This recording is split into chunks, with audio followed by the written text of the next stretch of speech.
But yeah, like Trump, like they did this with InfoWars. They do it with pornography websites as well. People don't want Google to make the decision for them what they want to see. People want Google to show them the closest thing to what they're searching.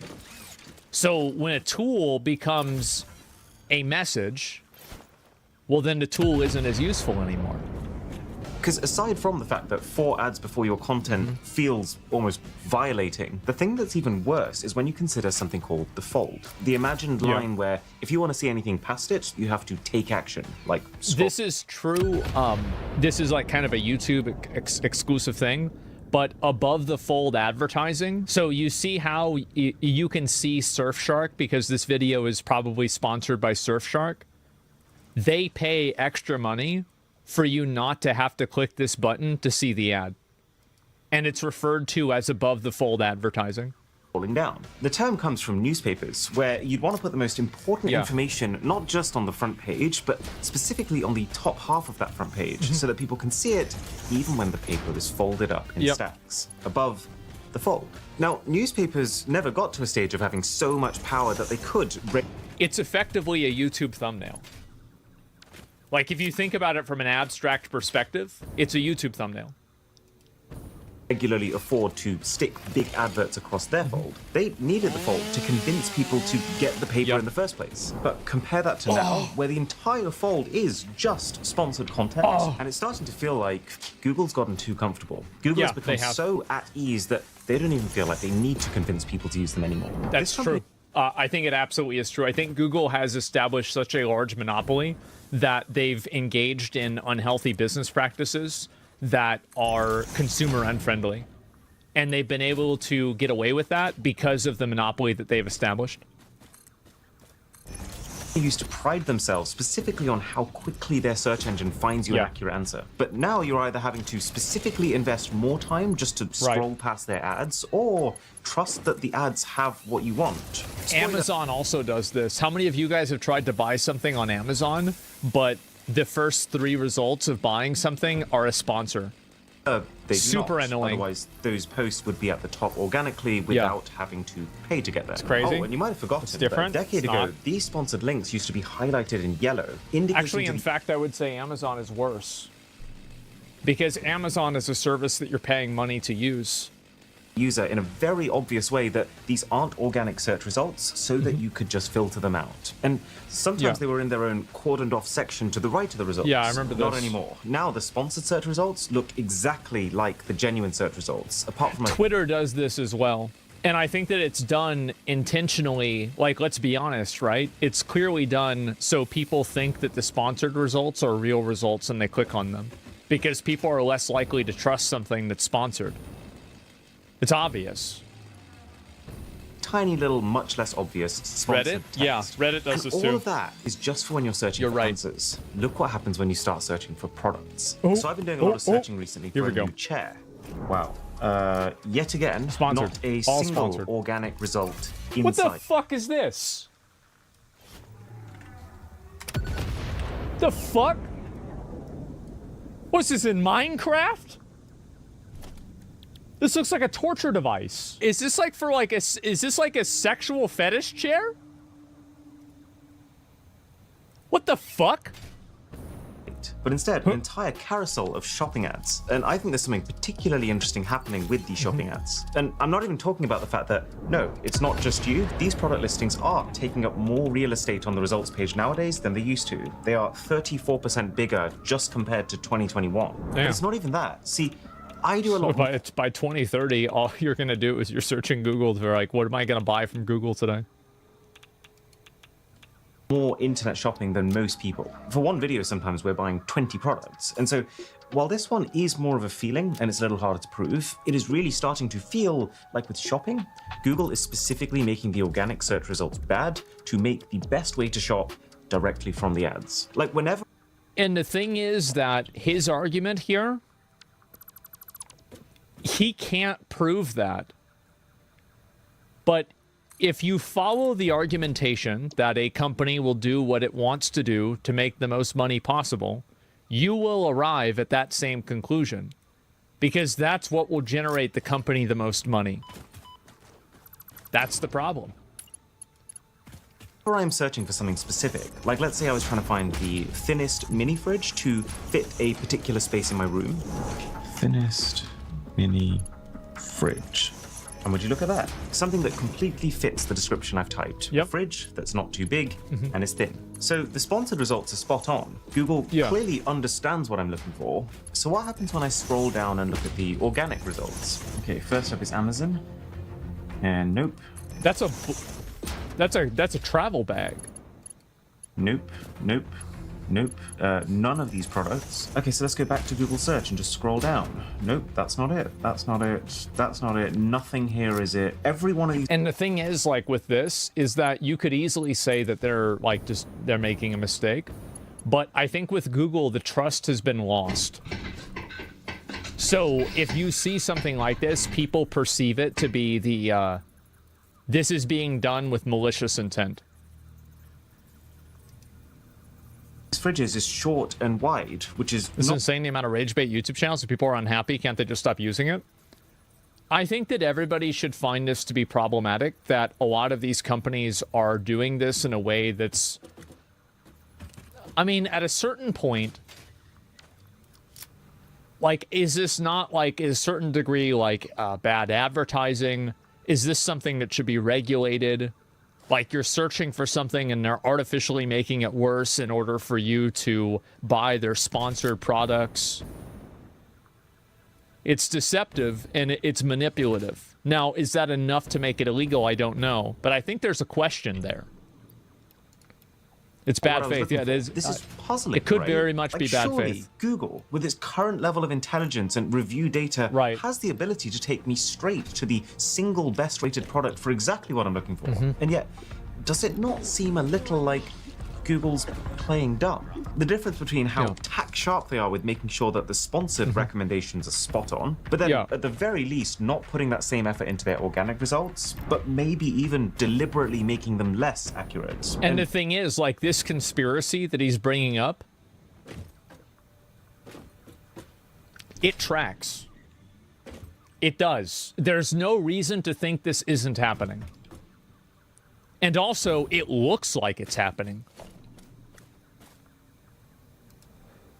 When you look at the company's business model, it would make sense as to why they might do that. Because here's the thing, Google doesn't make more money if you find the perfect product. It's not like they're out there hoping you'll have an awesome Google experience and you'll go recommend Google to 5 friends. No, Google has your attention, and they're making more money now by making more from your attention. Google's dream situation is that every company realizes that... It's crazy how so many things always go back to that Steve Jobs interview where the engineers aren't the ones that become VPs, it's the people that are involved with marketing and sales, and it always goes back to that.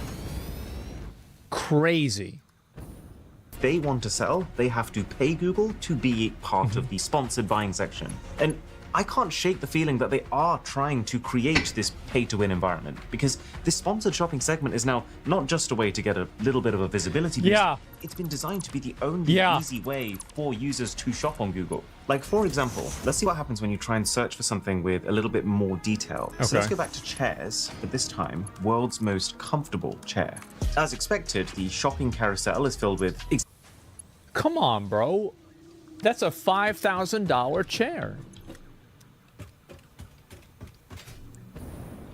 All right, we're gonna look at this. Give me a minute. So this is comfortable chair. So that we need to sue Google for false advertising. Let's take a look at this right here. Okay, so you've got fucking piece of shit. There we go. Okay, this could be a comfortable chair. Okay, good. This one could be a comfortable chair. Okay, good. This one could be a comfortable chair. Okay, good. This, abso-fucking-lutely not. Unless you're a minion, this chair is gonna be fucking awful. You think anybody wants to sit in this piece of shit? Absolutely not. This is terrible.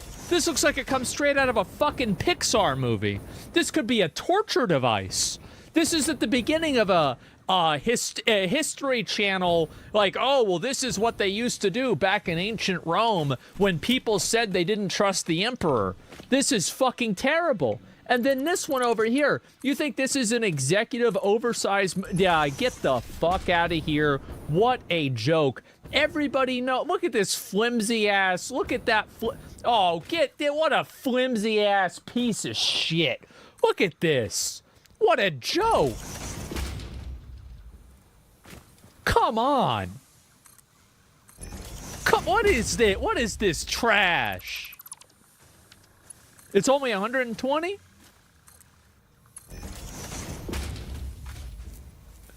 Nah, base dude is for... No, it's not for... She wouldn't want to sit in that shit either. Nobody would. That's why they gotta pay money to have Google put it at the top. They say nobody's buying the minion chair. Oh, I know what to do. Let's advertise. Let's put some advertisement on it. This wrongly configured ad. What a piece of shit, bro. Look at that. This is a comfortable chair?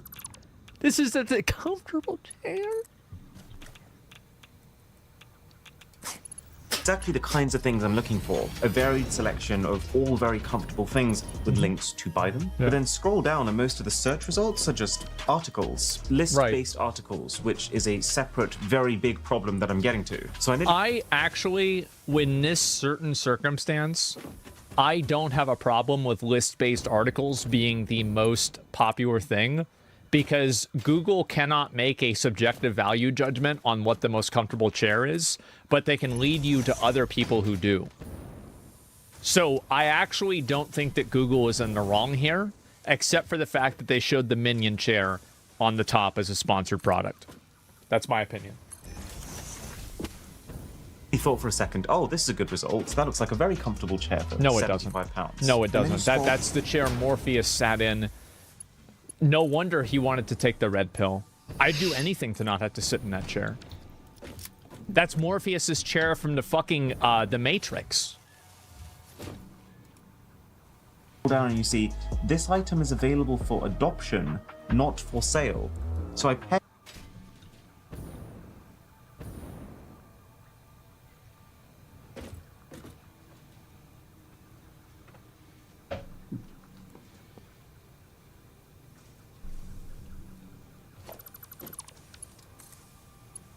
Just for the chair to continue to exist. Like, what the... Oh, Google doesn't even seem to care if it takes you to scam sites. So many times when I've been browsing for what furniture might go into our future home, we are recommended sites like LitFad in this sponsored carousel. Okay, so LitFad reviews, Trustpilot's at the very top, and warning. This company's trust score... Trustpilot... It says 4 out of 314. It's at the very top, and warning. This company's trust score is currently unavailable due to a breach of Trustpilot's guidelines. This company has been pressuring people to change or remove their negative reviews.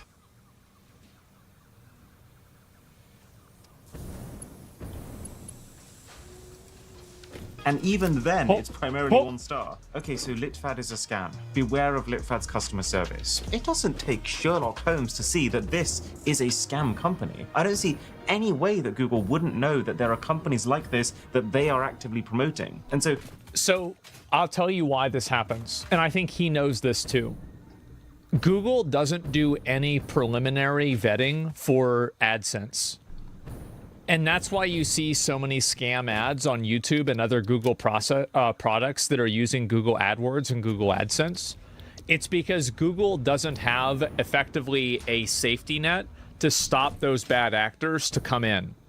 So basically, it's a, shoot first and ask questions later. They make the money from the ad, and then if the ad is a scam, they solve that after the fact. The only conclusion that I can draw from this is that either Google is completely overwhelmed or Google doesn't care. If someone... I think it's both.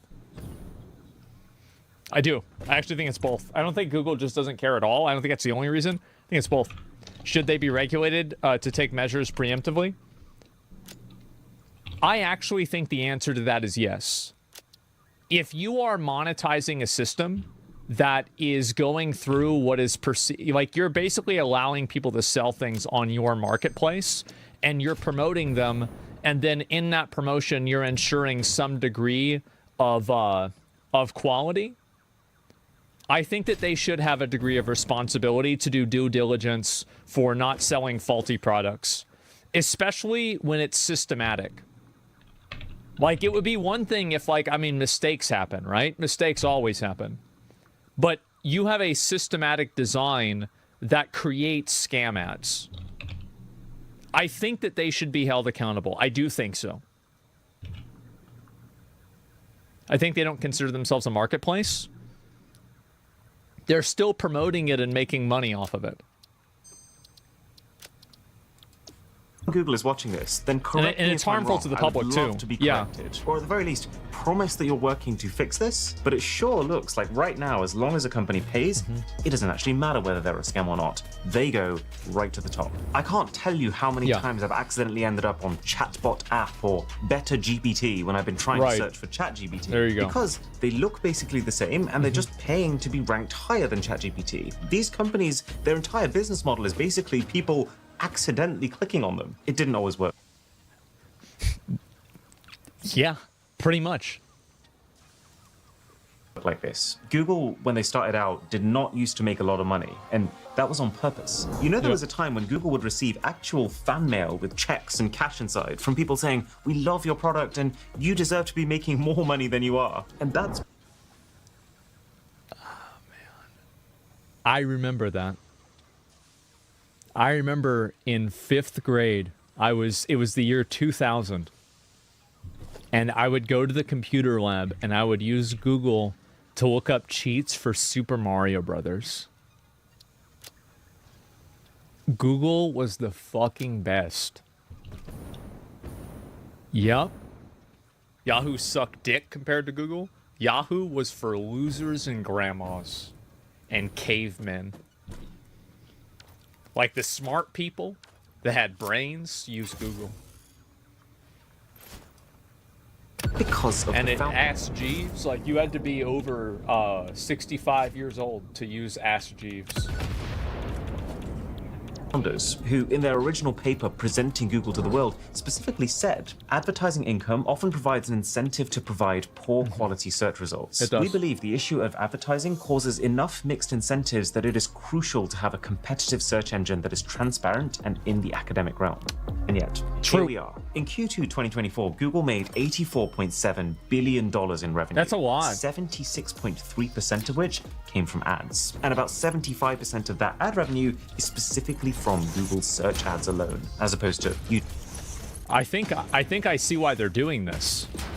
YouTube ads, etc. And then even for searches where there's no product to sell you and there's no company paying to sponsor it, what does Google do? Try to push their own services and their own initiatives. Of course. How many people are there on Earth? 7.951 billion. Now, don't get me wrong, if I'm looking for a quick answer to a simple question, I appreciate how Google just goes, here you go. But I actually appreciate that too. I think that's a good thing that Google has. 2024, this is not the right answer. It's actually not close to the right answer. We have... Oh, okay, then it's bad.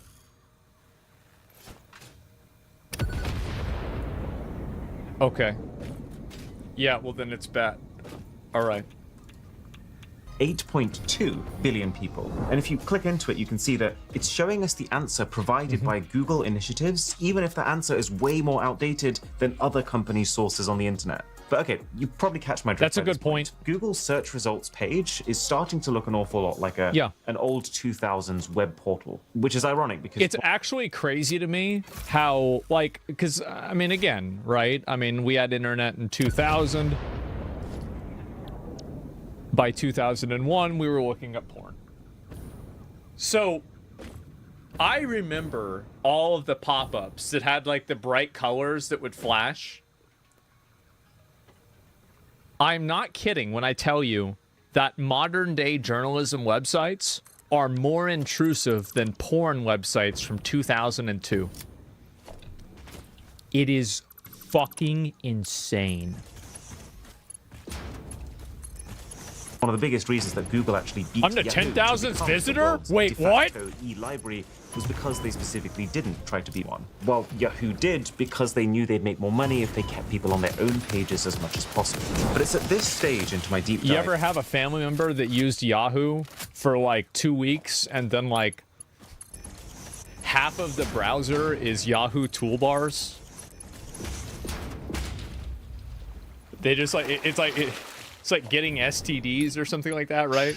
Like, yeah. That I came to my second realization that while Google has fallen from grace, changed who they are, and started to put the user's experience second, Yes. it's not all Google's fault. That's true. A lot Yeah, of what's been making it so hard to Yep. find the right web page these days is also down to the people making them. If you work online in any capacity really, or you just have really boring friends, you'll have heard of search engine optimization. SEO. Or SEO. Yep. SEO has become a massive industry with a market size valued at 1.8 billion in 2022, projected to I'm surprised it's so little. That's incredible. I would expect it to be at like 20. reach 7.1 billion in 2028. The basic idea I is think about it's be analyzing more. the way that Google's algorithm ranks pages and then employing various tricks to make your page look as good as possible to that algorithm. And this is going to become like right now, like you're obviously seeing people like use like machine learning and like, types of like AI tools to like intuit this and to A/B test this. Like, yeah, it's extremely common in order to like reverse engineer the algorithm and to take advantage of it in the best way. This is kind of like the reason why, like, so this is like, it's an abstract comparison, but it's the reason why Blizzard doesn't ban bots every day and they ban them in waves. Because if you ban them every single day instantaneously, it allows botting tools to A/B test what your checks and balances are and how you actually verify botting. so that you get placed higher and therefore clicked more. And as the algorithm has changed, so have the kind of tricks you see being used. Like, for example, you used to be able to boost your visibility just by having lots of reviews associated with your business. Naturally. Even if those reviews are negative. Which led to, for instance, a scam in which a man named Vitaly Borka deliberately sent damaged or fake glasses to customers, hoping they would be angered enough to review bomb him, knowing that it would promote his site. But now... What a fucking G. That guy's probably a millionaire. Nowadays, you'll see these problems instead. Sites including buzzwords to capture as many possible search queries as you can think of. That's why so many AliExpress listings have... You see this happen a lot. So, like, he's not doing this because his channel's, like, pretty authentic. But if you go down and you look at... I'm just going to do a couple of these and see if I can find one.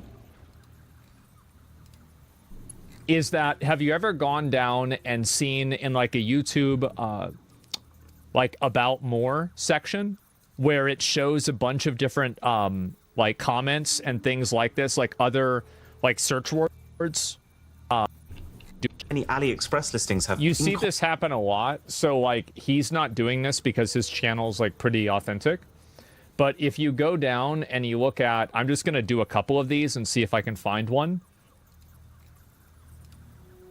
Is that, have you ever gone down and seen in, like, a YouTube, like, About More section, where it shows a bunch of different, like, comments and things like this, like, other, like, search words that are, like, in a big block?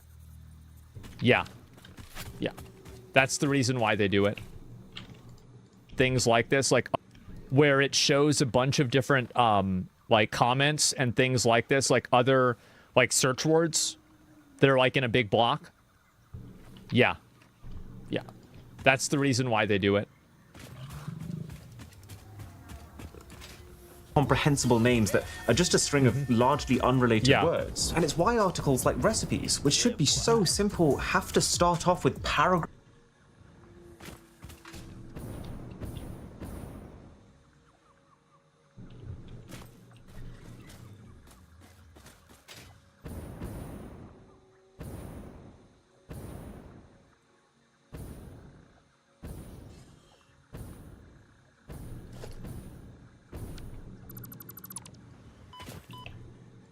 Of preamble about how grandma always made the best cozy warm winter autumn cookies 2024.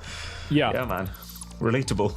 People updating old articles, even if they do none of the new research but literally just change the title to 2024. Do you know, this is one of the things that was really annoying about making YouTube videos, is that any type of informational YouTube video will have something like this. Like, you know that, like, looking up game guides or, like, how to do something in WoW or something like that, there were so many of these. So annoying. Like, people would just, like, put in completely false information. You have to sort through so much shit. Yeah, exactly. And you know what's really sad? Is that the way that you had accountability for that was the dislike bar. But now that's removed. So you're just stuck shuffling through shit all day, and you can't tell what's bad or not. PoE build channels do this every league. Yeah, this is your top build for patch, you know, like 324.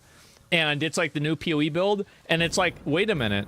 Wait, this video was uploaded in 2023.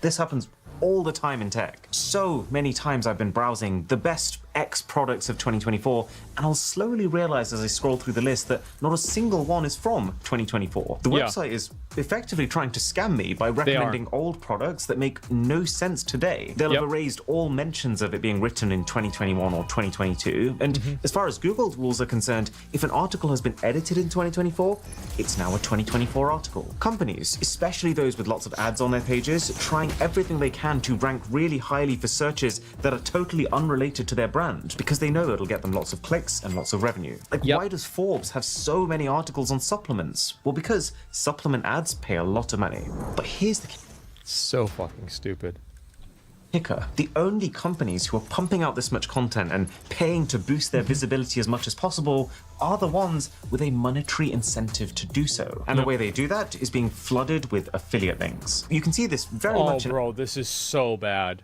Like, and the worst part about this is that when it's done on, like, Instagram or TikTok. So a lot of people don't understand how affiliate links work. It's actually pretty simple. Affiliate links, you use the link, and then the person gets a kickback. It's simple. Like, I've had affiliate links for games. That's the way they're designed. Here, I'll give you an example. You see right here in chat, I don't get a kickback for this because I'm an owner of the company, but Starforge PC, this is an affiliate link right here. Affiliate links are not bad, fundamentally, but what is bad is whenever you're promoting something as an organic thing, but it's in fact something that you stand to make a profit off of. You're effectively disguising a sponsor as something that you just, oh, wow, look at this. It's so easy. Look, oh, I like this a lot. Have you guys ever noticed this? This is especially true with, like, women doing clothes. And I've seen a lot of examples of it where they're like, oh, yeah, I found this really cool website where I can buy clothes. And, like, the link, it has the user's name, like the account's name, and then it has the link to it.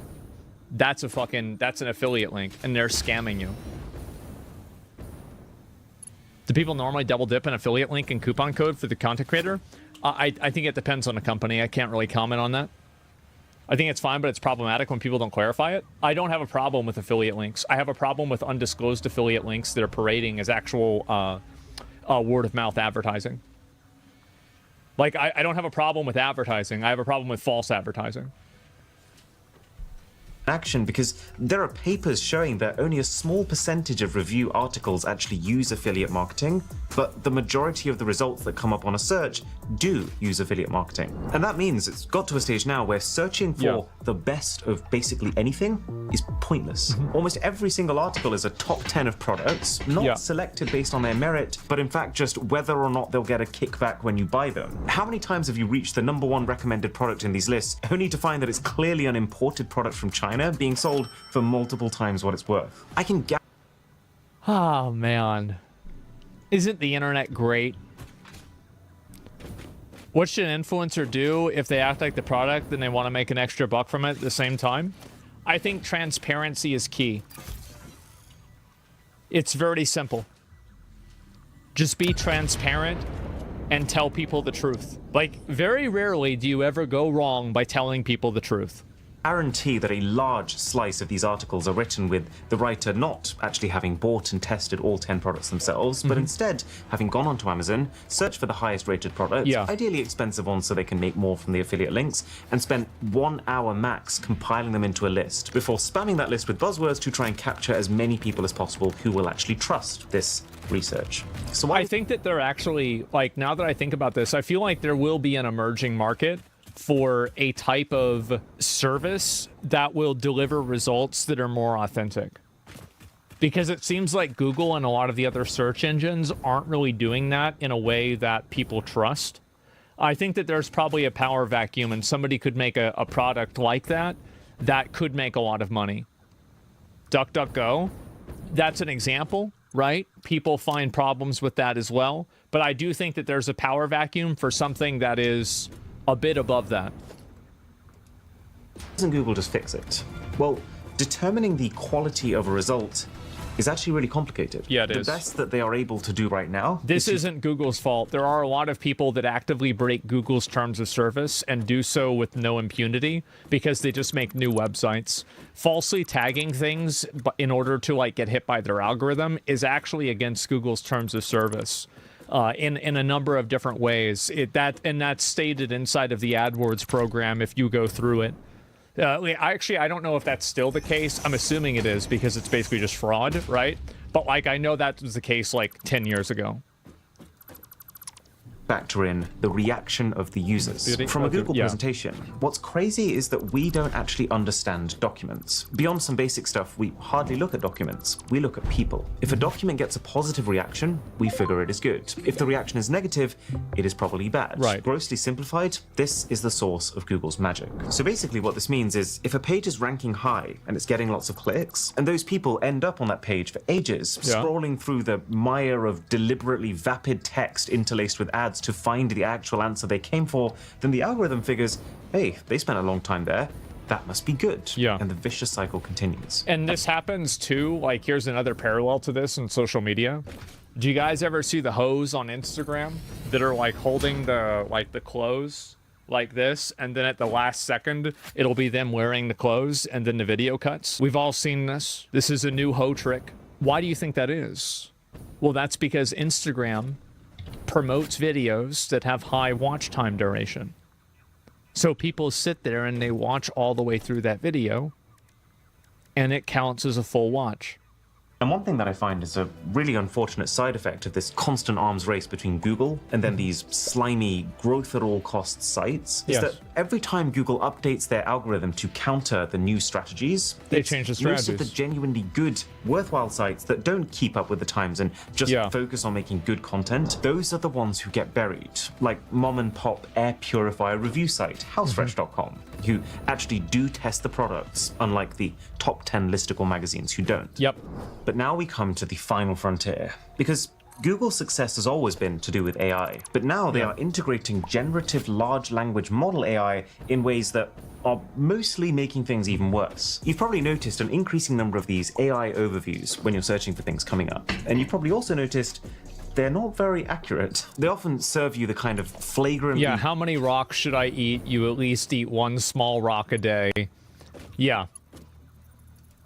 There's a lot of these. Gobbledygook, best described with the expression "good enough," coined by marketing executive and search expert AJ Cohn, whose research was super helpful for this video. But here's the thing. Let's assume that these AI pop-ups work perfectly, 100% of the time, which is obviously the goal that Google's striving towards. How does that help all the sites that have helped to first gather that info? The sites who've done the work, researching and publishing the content that it seems like Google is using to train their AI? Answer?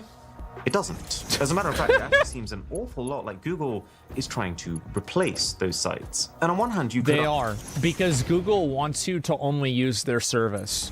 So what that's called is, like, in just a very general broad term, it's vertical integration. That's when a company controls multiple stages of the production process of a product. So, for example, Tesla has very good vertical integration. Vertical integration. Apple is the absolute masterclass of vertical integration. I think that, that's one thing that I think I do kind of well, right? With like, the different things that I own and different things I do. Henry Ford. And if you look at JD Rockefeller is also another great example. In a lot of cases where you see a tremendous, massive amount of wealth, what you will see is vertical integration. That's one commonality that you can see inside of almost every single massively successful person or product. And this is true. And Carnegie, right? Yeah, it's true for the last 200 years. And it was probably true way before then. Apple doesn't make its own RAM, cameras, or glass. They don't make everything. But what I'm saying is they make enough of it to where they control and they create an ecosystem. And you exist inside of the Apple ecosystem. And then the companies monetize your different interactions with that ecosystem to find a way to get you to spend more money. That's why, for example, if you use the PlayStation Store, you're getting advertisements for other PlayStation games. It's so simple. So yeah, Google is trying to vertically integrate in the exact same way. And that's why they're trying to capitalize on AI. Argue that, AI summaries are amazing and they're going to make the search experience even faster. But after doing all of this digging, I am starting to feel a slightly different way. What's to stop Google from deciding to use its AI to eventually replace the need to visit any other website? So you spend your entire browsing session within Google's search page itself. There are people who are being paid very high six-figure and potentially seven-figure salaries who are figuring out how to speedrun this outcome at this very fucking moment. Yes, they're trying to do this desperately. And then the only way to get ahead of the AI, pay for it. That way, the entire time you use Google, you're paying Google in some way or another. Maybe that's not the world that Google wants to build, but it's hard to argue that they're not moving closer towards it. True. This actually reminds us of something. An idea coined by Cory Doctorow called gentrification, which I talk about fully in this video here. And it's effectively where online services start off by which reminds us of something. An idea coined by Cory Doctorow called gentrification, which I talk about fully in this video here. And it's effectively where online services start off by enticing users with a high quality product. It's crazy how this term is it's such a ridiculous term, but it's used almost in an academic way now. It's so funny to me. When the users are locked in, they make it worse for them to better serve their business customers. Online services start off by enticing. I talk about fully in this thing. An idea coined by Cory Doctorow called gentrification, which I talk about fully in this video here. And it's effectively where online services start off by enticing users with a high quality product. It's crazy how this term is it's such a ridiculous term, but it's used almost in an academic way now.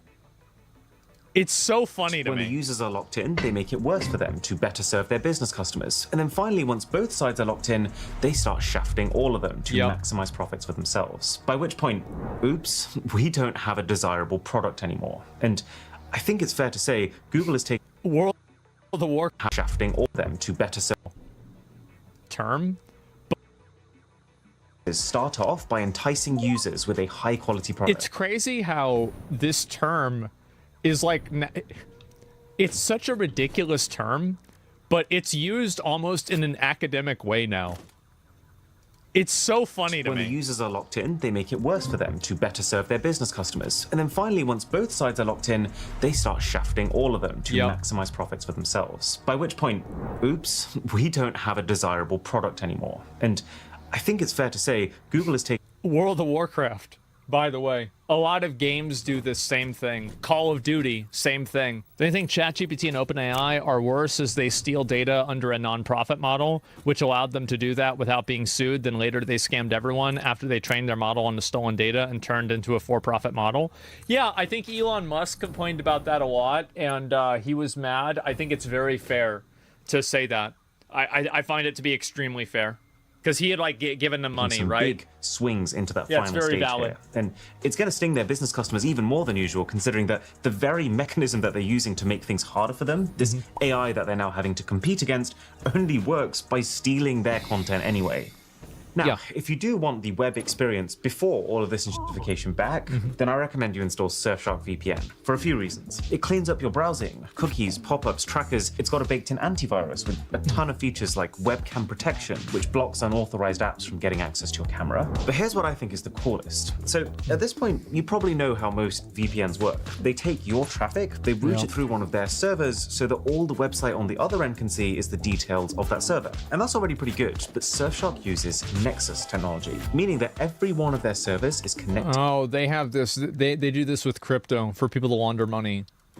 And that Surfshark can bounce you between all of them on the fly without dropping. I forget what the term. What's the term for that again? Next level because it means you're even more difficult to track. Washing. You can have a new IP address every time you click a new link, and instead of your data being masked through one server, your data can be masked through an entire network of servers. And you will get even better speeds because as soon as a faster server option opens up, you will be routed through that instead of the one you were on automatically. And that's just part of why I use Surfshark. Drisha uses Surfshark. Our entire team uses Surfshark. It is the only VPN that I recommend to people. And if you go to surfshark.com/boss, it's also more affordable than ever at just over $2 a month for an unlimited number of users with 4 extra months for free.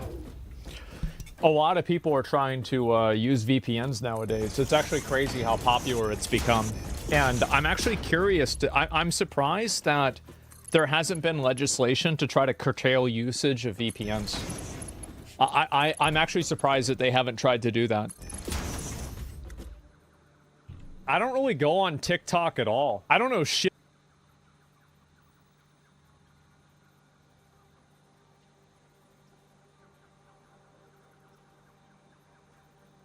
Japanese community stood their ground.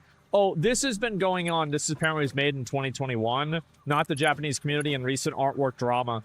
Yeah, so recently there's been a lot of drama with the Japanese community for basically what's happened is that a lot of Japanese artists are starting to kind of like push back and get frustrated about the fact that like a lot of Western people are trying to take their art and then turn it into something that it's not, right? So what's happened is that there's been a lot of people pushing back against like kind of characters that are turned into different races.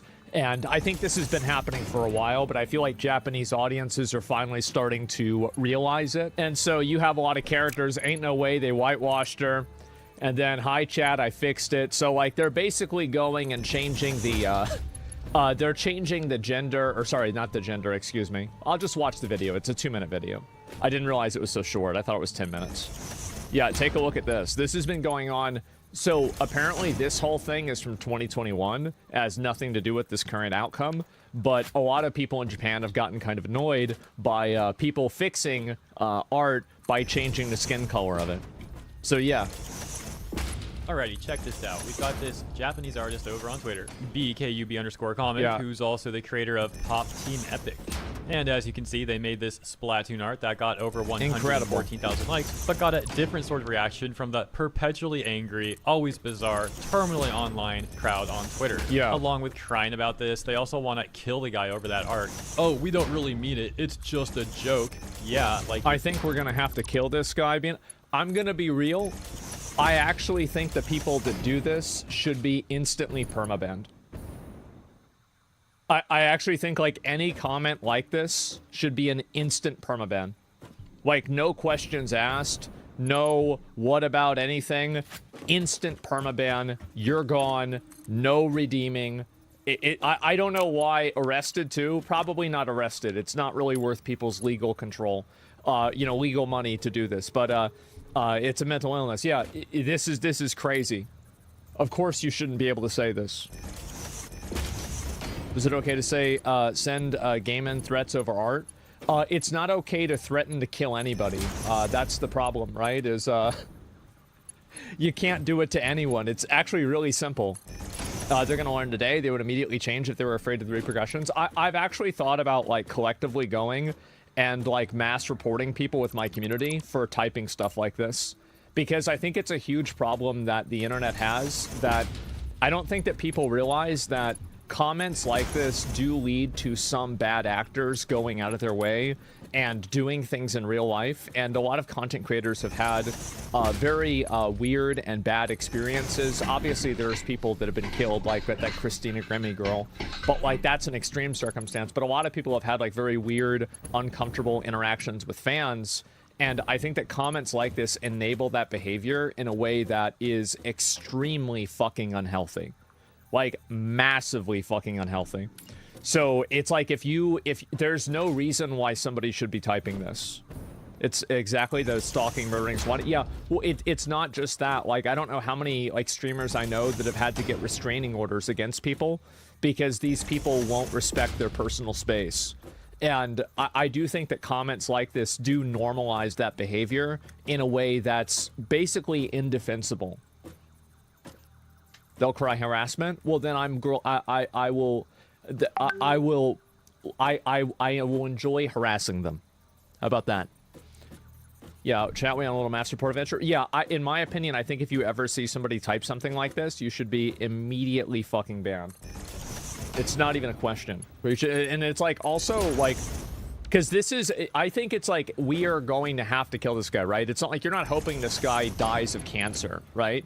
You're not hoping this guy crashes in, you know, like into a tree and dies. Like you're actively soliciting people to commit violence. It's a meme format.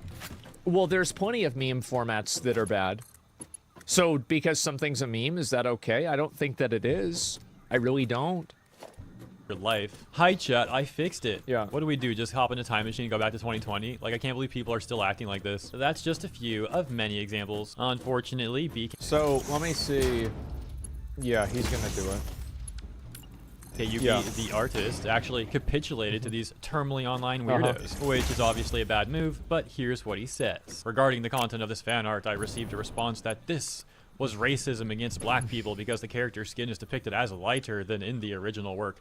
I also believe that if Lita were human, he would be black. Sorry, my coloring skills are poor, so it's not accurate. Never make people like this happy, because if they're happy, they're just gonna keep complaining. However, other Japanese people were not having this apology, responding and saying things like, don't worry, they're doing it too, and posting these examples. Yeah, exactly. A response saying, this is clearly racism towards Japanese people and Japanese culture. The people who make those edits should really apply for a job over at Ubisoft. Another response saying, well, yeah, exactly. This is what I saw, right? It's like it depends on the lighting and the character's color. Like, you guys know this. Like, if you know anybody with like dark skin, you'd know that a different lighting, sometimes, and this is especially true with people that are like Asian, who like basically never go outside. In a lot of types of lighting, they look like white people, and then in other lighting, they look like they have darker skin, like Asians usually do. Like, that's what happens.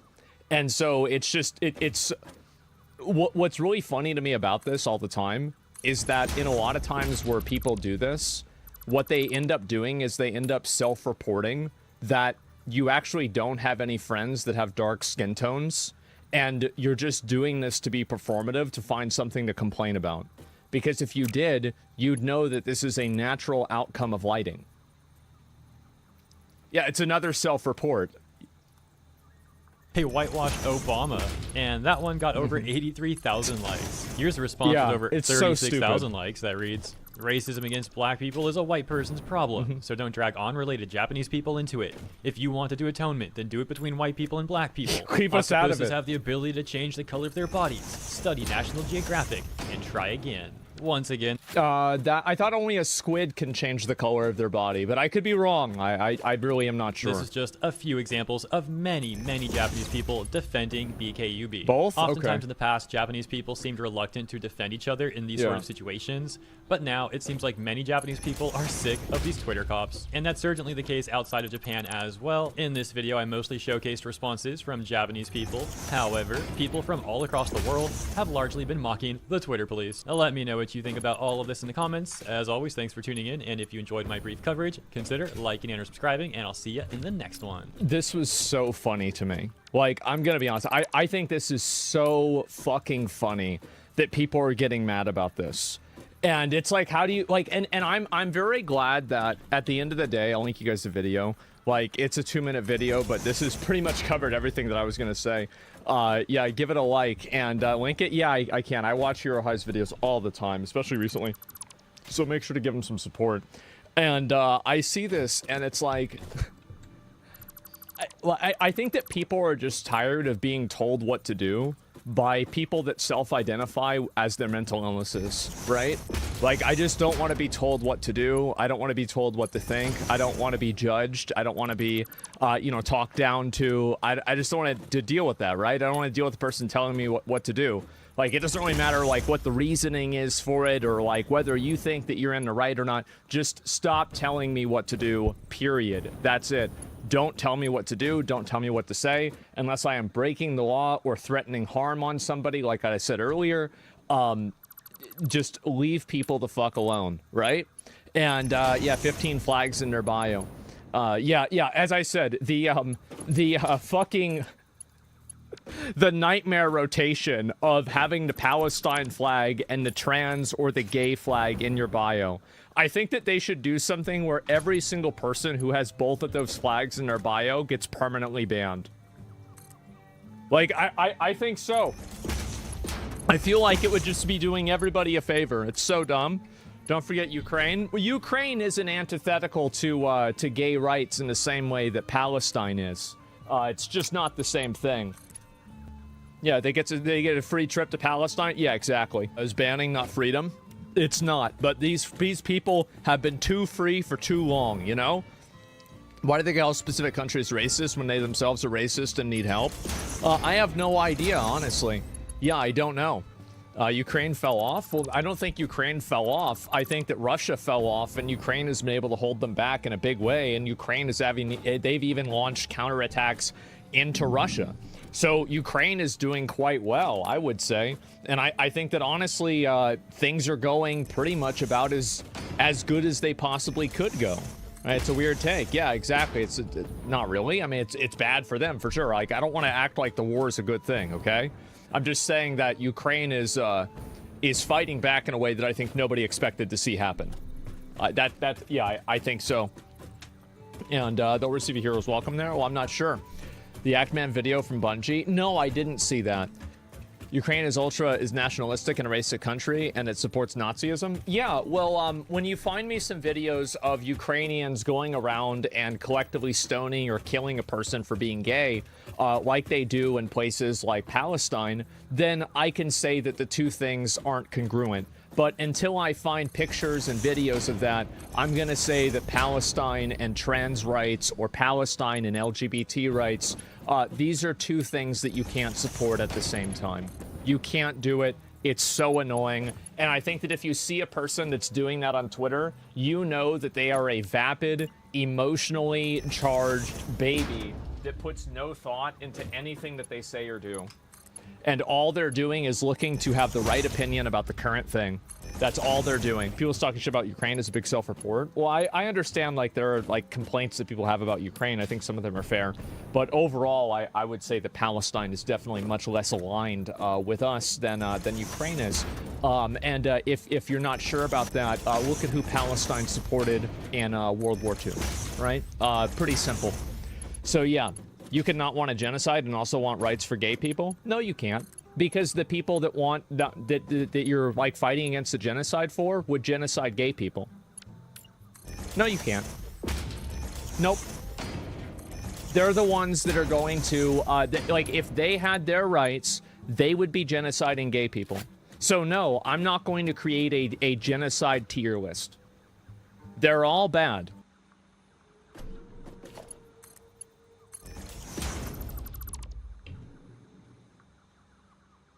So Elon Musk said he...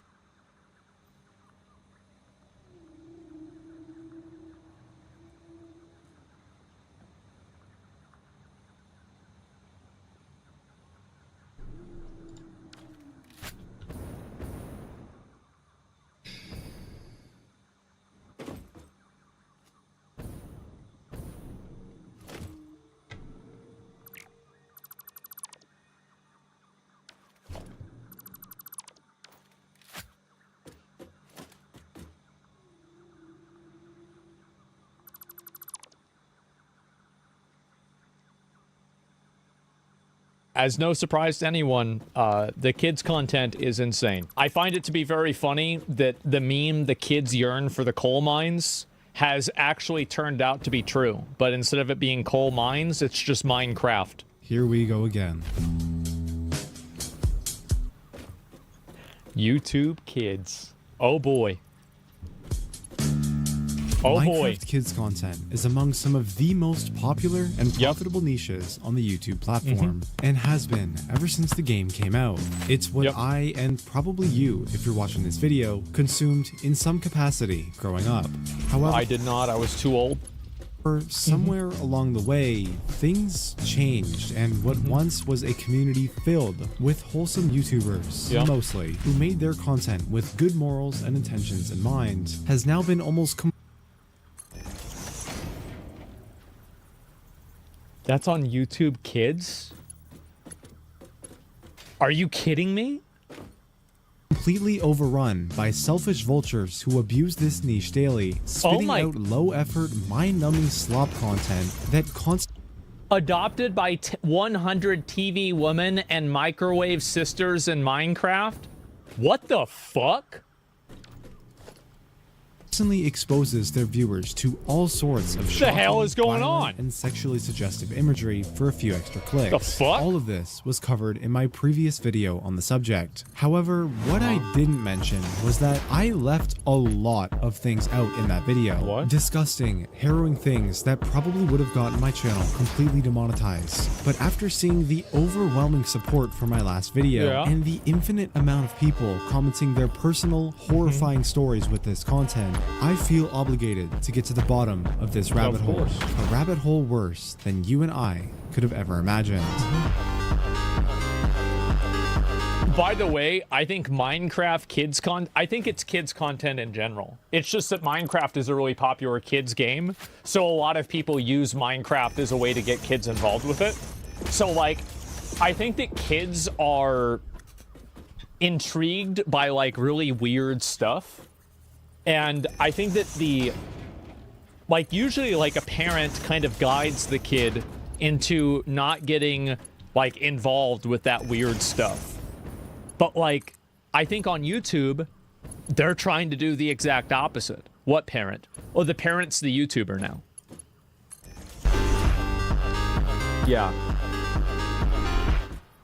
But first, allow me to introduce today's sponsor, Opera GX. It's no secret that my videos, including this one, take hundreds of hours of editing to produce. And in order to keep me entertained while editing, I like to watch a lot of YouTube videos on my second monitor. Probably like how you're watching this video right now.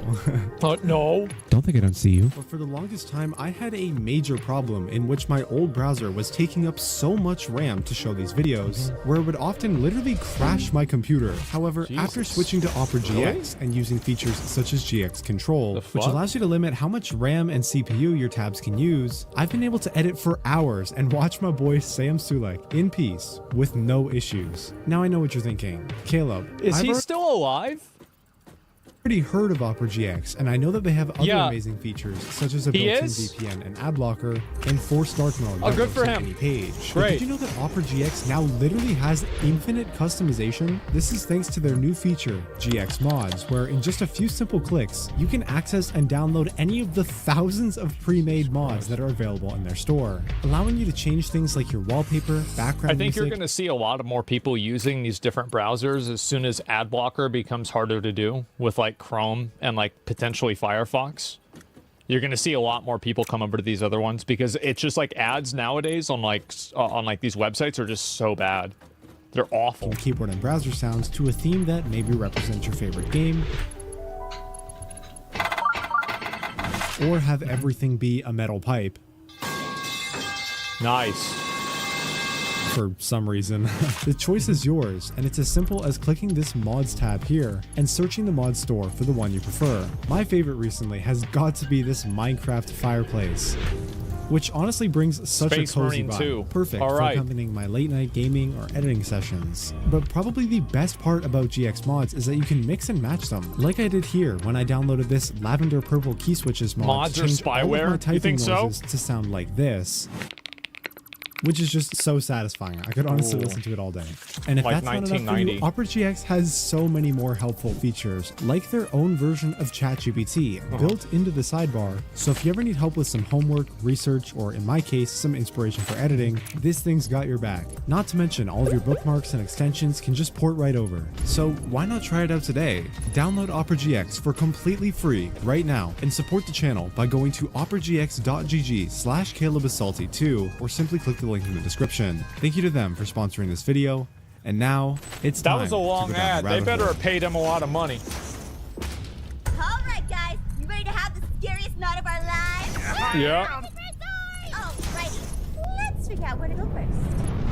The video you just watched is from a channel called AFMAL. AFMAL is Sure. one of the many content creators on this platform who makes Minecraft videos specifically catered towards a very young audience. Upon first glance, this content might seem pretty cringeworthy. No, and that's because it is. That furries. That fur. What? I was originally going to make this comparison to the Minecraft YouTubers I watched growing up, but honestly, especially compared to them, this content is very hard to watch. But despite see it. this, there's still one reason all of these channels, Look at this, colors of the rainbow. old and new, have stuck to and continue to churn out family-friendly oriented Minecraft Money. content. Money. I could While guess you that. and I may never watch an AFMAL video in our lives, there is clearly a massive younger audience for it. Not necessarily on Yep. YouTube, but rather its subsidiary app, YouTube Kids. In a census done back in 2021, And kids like weird content. That's the other thing that, like, I have to emphasize. They're looking for weird stuff and, like, things that are kind of, like, as edgy as possible. So that's The why United they're States drawn to government this discovered content. that We all did. around Yeah, 75% 100%. of households with children under the age of 5. Kids own are fucking some weird. sort Yeah, of they are. tablet for their Of course. kids. And in 2023, it was reported that YouTube Kids had over 600 million individual downloads, with that That's a lot. number growing exponentially each year. Unfortunately, it's becoming increasingly common nowadays for newer parents to rely on apps like this as a way to keep their child entertained without having to put in any actual effort. That's how you have Cocoa Melon kids that have an attention span of 1 second. Sit and watch hours of content unsupervised Zombies. under the guise that it's a completely safe Yep. way for them to consume content. And the result, channels like AFMAL earning almost $500 million That's fucking insane. 388 million. Like most months for my channel, we get around 100 million, and that's still a lot. 388 million. What the fuck? And they're down 66 million from last month. views and millions of dollars each month. Fortunately for us, AFMAL is one of the better Yeah. examples out of this whole niche. She does things by the books, and aside from it being a little cringy, their content is educational, suitable, and safe for kids. That's good. AFMAL School, on the other hand, is absolutely unacceptable. They too make Minecraft related videos targeted towards children. Okay. However, the methods in which they gain their views are a little different. Instead of building a reliable and trustworthy brand that both parents and the young viewers who watch can trust, they resort to imitating an already well-known and trusted- what? What? Oh my god. Ooh, boy. the family-friendly content creator and uploading content that uses their original characters in all sorts of sexually suggestive or straight up violent ways. What the fuck becomes mermaid prank? Crazy doctor where he's cutting somebody up? Sad story was kidnapped with a saw? Floor is lava? Robbing a bank? Oh, I'm just reading some of these. Afmal became pregnant? This is, yeah. Yeah, this is a lot. Violent ways for shock value in order to get more clicks. This manipulative strategy tricks the YouTube 10 friends on one pet block in Minecraft. algorithm into recommending them alongside videos of the real content creator they're impersonating, sometimes results. See, wait. Afmal became wanted criminal challenge, and they have. She's putting 9 million views.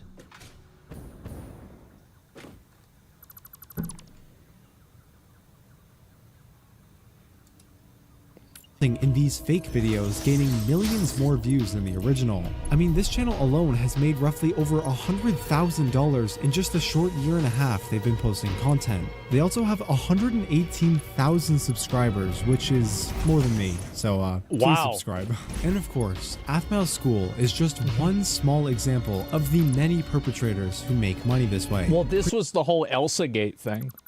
When this happened, because there are a bunch of like really creepy, weird Frozen videos that were super popular in like kids. And like, yeah, this is the same thing. It's just been changed. Pretty much every Minecraft kid YouTuber you can think of has one, if not multiple, of these garbage-filled impersonation channels made using their brand, all of which are individually made with the sole purpose of generating insane amounts of money, inadvertently exposing a plethora of disgusting and inappropriate themes in their content to millions of unexpecting children, included but not limited to. Yeah. Take off the foo-foo.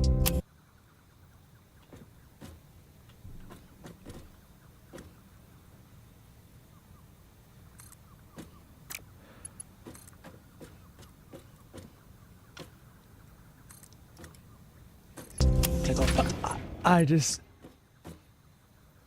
Athmail Escape from Girl Apocalypse Challenge, and it's her with these big boobs and an AK-47, and these other ones dressed up like sexual...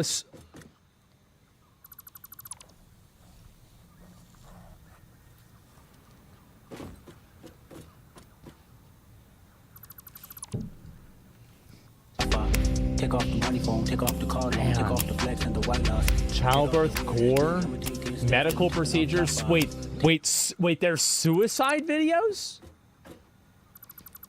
Why JJ and Mikey hanged themselves? Bro, this is for kids?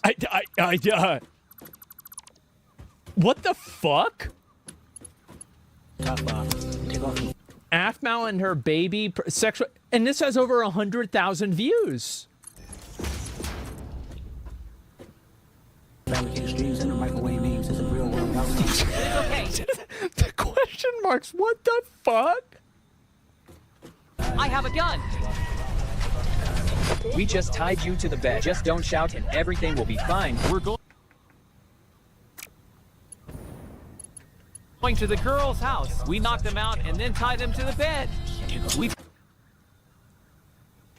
take scissors and cut their clothes.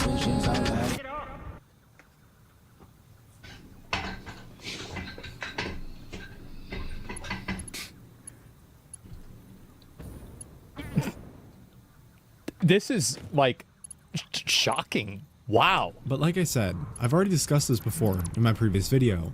However, what I was very stupid to neglect at the time was that long-form video isn't the only form of media a person can consume on this platform, with the other obviously being YouTube Shorts, to which I've come to learn not only has all of the same problems, but for a myriad of reasons, is actually so much worse. How? By doing as little as searching up Minecraft in the YouTube search bar, we can find a plethora of different channels posting these quote-unquote Minecraft. No. Steve, I'm stuck. Poor zombie girl, but happy ending. Guys, this is look animations in the Shorts tab, 20 all million with preview views, yes. images that, if left uncensored, Look at this. would probably get this video demonetized. And all. Oh my. This only has 2 views, but still. Baby noob draws a fake hole. 130 million views. With tens, sometimes hundreds of millions of views each. The main difference between anything I've talked about in the past and these quote-unquote Minecraft animation shorts is the way in which the content gets recommended to viewers. As mentioned previously, the most common strategy for these fake quote-unquote family-friendly channels to lure in new viewers is to create the most shocking and attention-grabbing title and thumbnail they can, of course, whether that be by using gruesome, violent, or sexually suggestive imagery. That's insane. How does this get on YouTube? How does this get on YouTube Kids?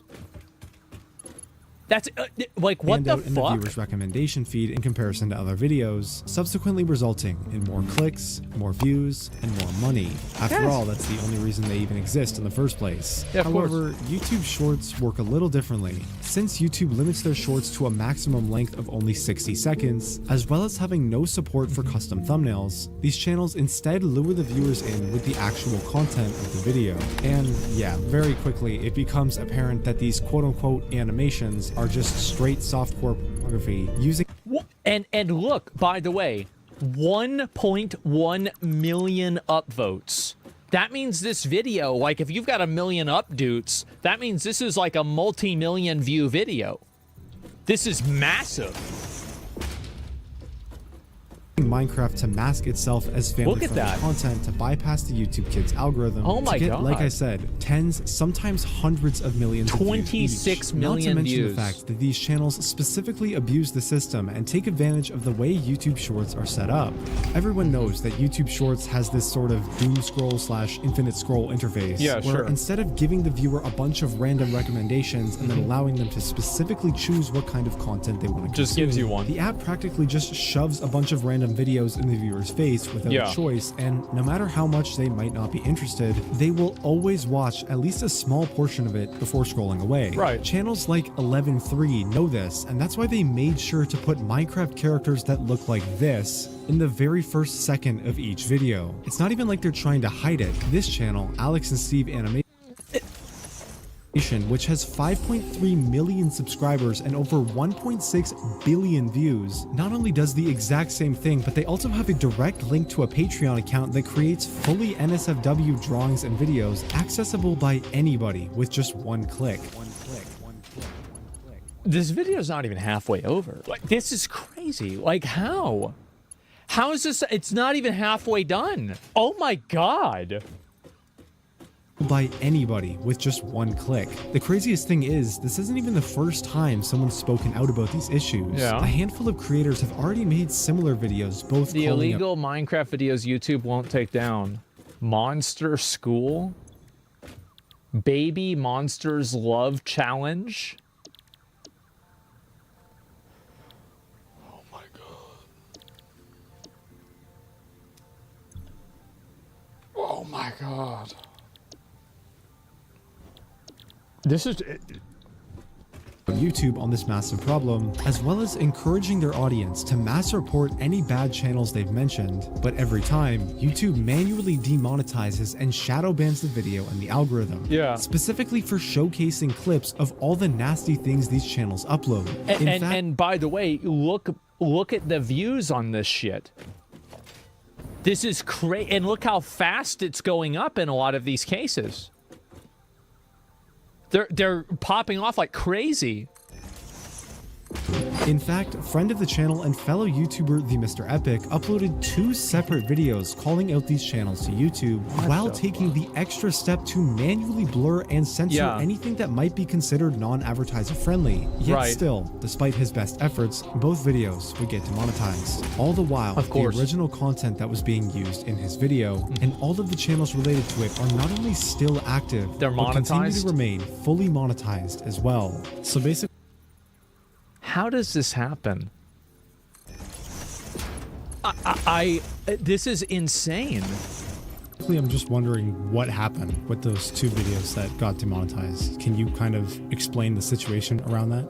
First one, which I uploaded last year, that one was demonetized after about, I think, 2 days. Interestingly, what happened was, rather than the video just outright being like stop being pushed and stop being showed, it actually like did this weird thing I haven't seen before, where it like intentionally blurred the thumbnail. I hadn't seen that happen before, but I was like, oh well, that sucks. No, I want to see it. Okay, so it's not blurred, at least on mine. I don't know, maybe it's blurred on somebody else's, it's not on mine. It could have been changed. Oh, that sucks. The second video I then uploaded, which was only a few months ago now, I was a lot more careful. Like, I went out of my way to censor it even more. Interestingly, this time I actually got more information because I had like a partner manager who I got around the time, and he gave me an update saying that basically it was the thumbnail once again, despite me obviously censoring it more than the original thumbnails, but also this 1-2 second clip of like, I don't even know what characters they are. They're like some weird like kids characters in like a somewhat provocative looking position from another YouTube video, mind you. Yeah. And that was basically it. And this was after a human reviewer plus my partner manager pushing to get it unage restricted, and nothing could change. So yeah. And at this point, you may be wondering. It's like, I wouldn't have a problem with that if like YouTube was also demonetizing the other ones. I think what's so crazy about it is that this happens and then YouTube doesn't do anything about it, or even more than not doing something about it, they effectively kill the content of people that are trying to talk about it and draw attention to it. Why? Why would YouTube, despite obviously having the resources and ability to do so, still not take any action to fix this glaring issue with YouTube and YouTube Kids, but at the same time actively silence anyone who decides to speak out and make a video about it? Well, we can't be certain, but my personal theory is that YouTube has been aware of it the whole time.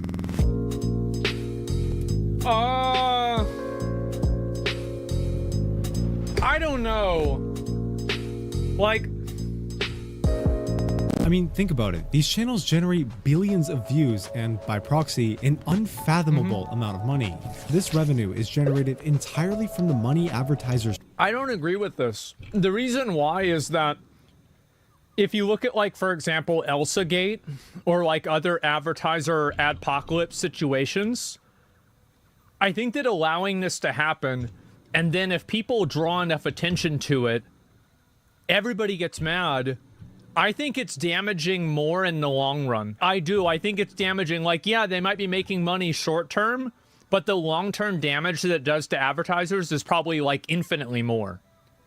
Pay to have their ads displayed on these videos, which honestly can be a problem in itself. I'm sure Apple would be just delighted to know that their ad is getting placed on a video and where a popular children's character gets buried alive. Like, what? YouTube splits this ad revenue with... I mean, look, Apple has the... yeah, why would Apple wouldn't want to have that happen. Apple wants those children making those phones. Yeah, why are you burying the kid? Put him back in the sweatshop. Of course Apple'd be angry about that. Creator giving 55% of the share to them and keeping 45% for themselves. Once you start to factor in the hundreds of other channels uploading the same inappropriate content that simply haven't been documented yet, most likely thousands if we include the accounts outside of... This is nuts. This is, bro, this is crazy. Like,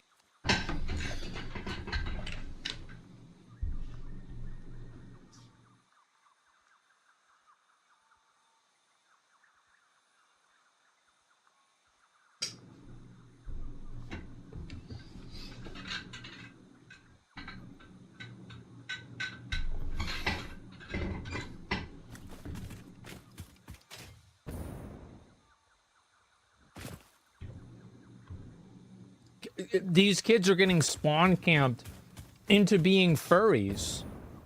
Like, this is, yeah, this is crazy. The Minecraft niche, posting the same, if not even worse content with other well-known characters. You can start to paint the picture of why YouTube theoretically might want to turn a blind eye. It makes up a small but notable chunk of their revenue each year. In YouTube's eyes, throwing all morals, ethics, and damage this content is inflicting on the millions of children who use this platform every single day, getting rid of it means that YouTube would be passing up a significant amount of money, and we all know they would never do that. YouTube ads are getting worse, so YouTube is testing server-side ads on YouTube, which means that instead of using an ad blocker on YouTube to bypass the annoying ad that you get, you're going to be forced to watch it. So instead, they decide... Well, this is the problem, is that ad blockers are getting harder to use, and also ads are getting more deceptive and bad. So you have all kinds of scam ads constantly now. It's insane. There are a lot of OnlyFans girls doing try-on hauls and body paint videos, basically being naked, putting a disclaimer that it's for educational purposes. I don't have a problem with people putting that content on YouTube as long as it's age restricted. I don't.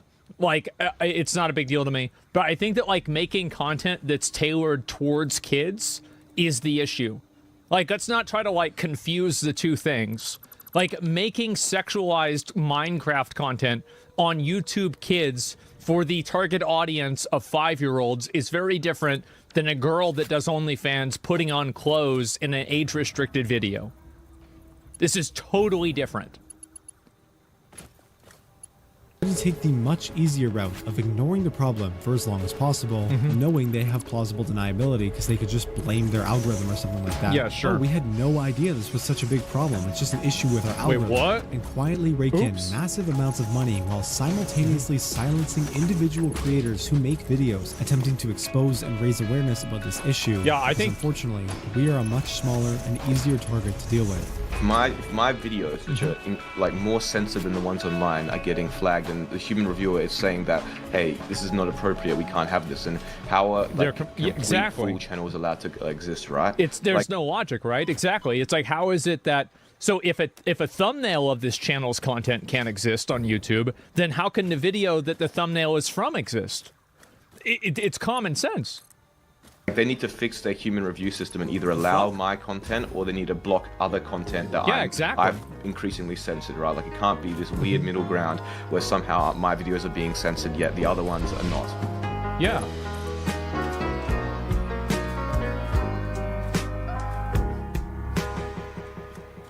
In my previous video, I touched on the proven and lasting side effects. This is what I was saying before, by the way. Like, I don't want to, like, dog on furries too much. You know, pun not intended.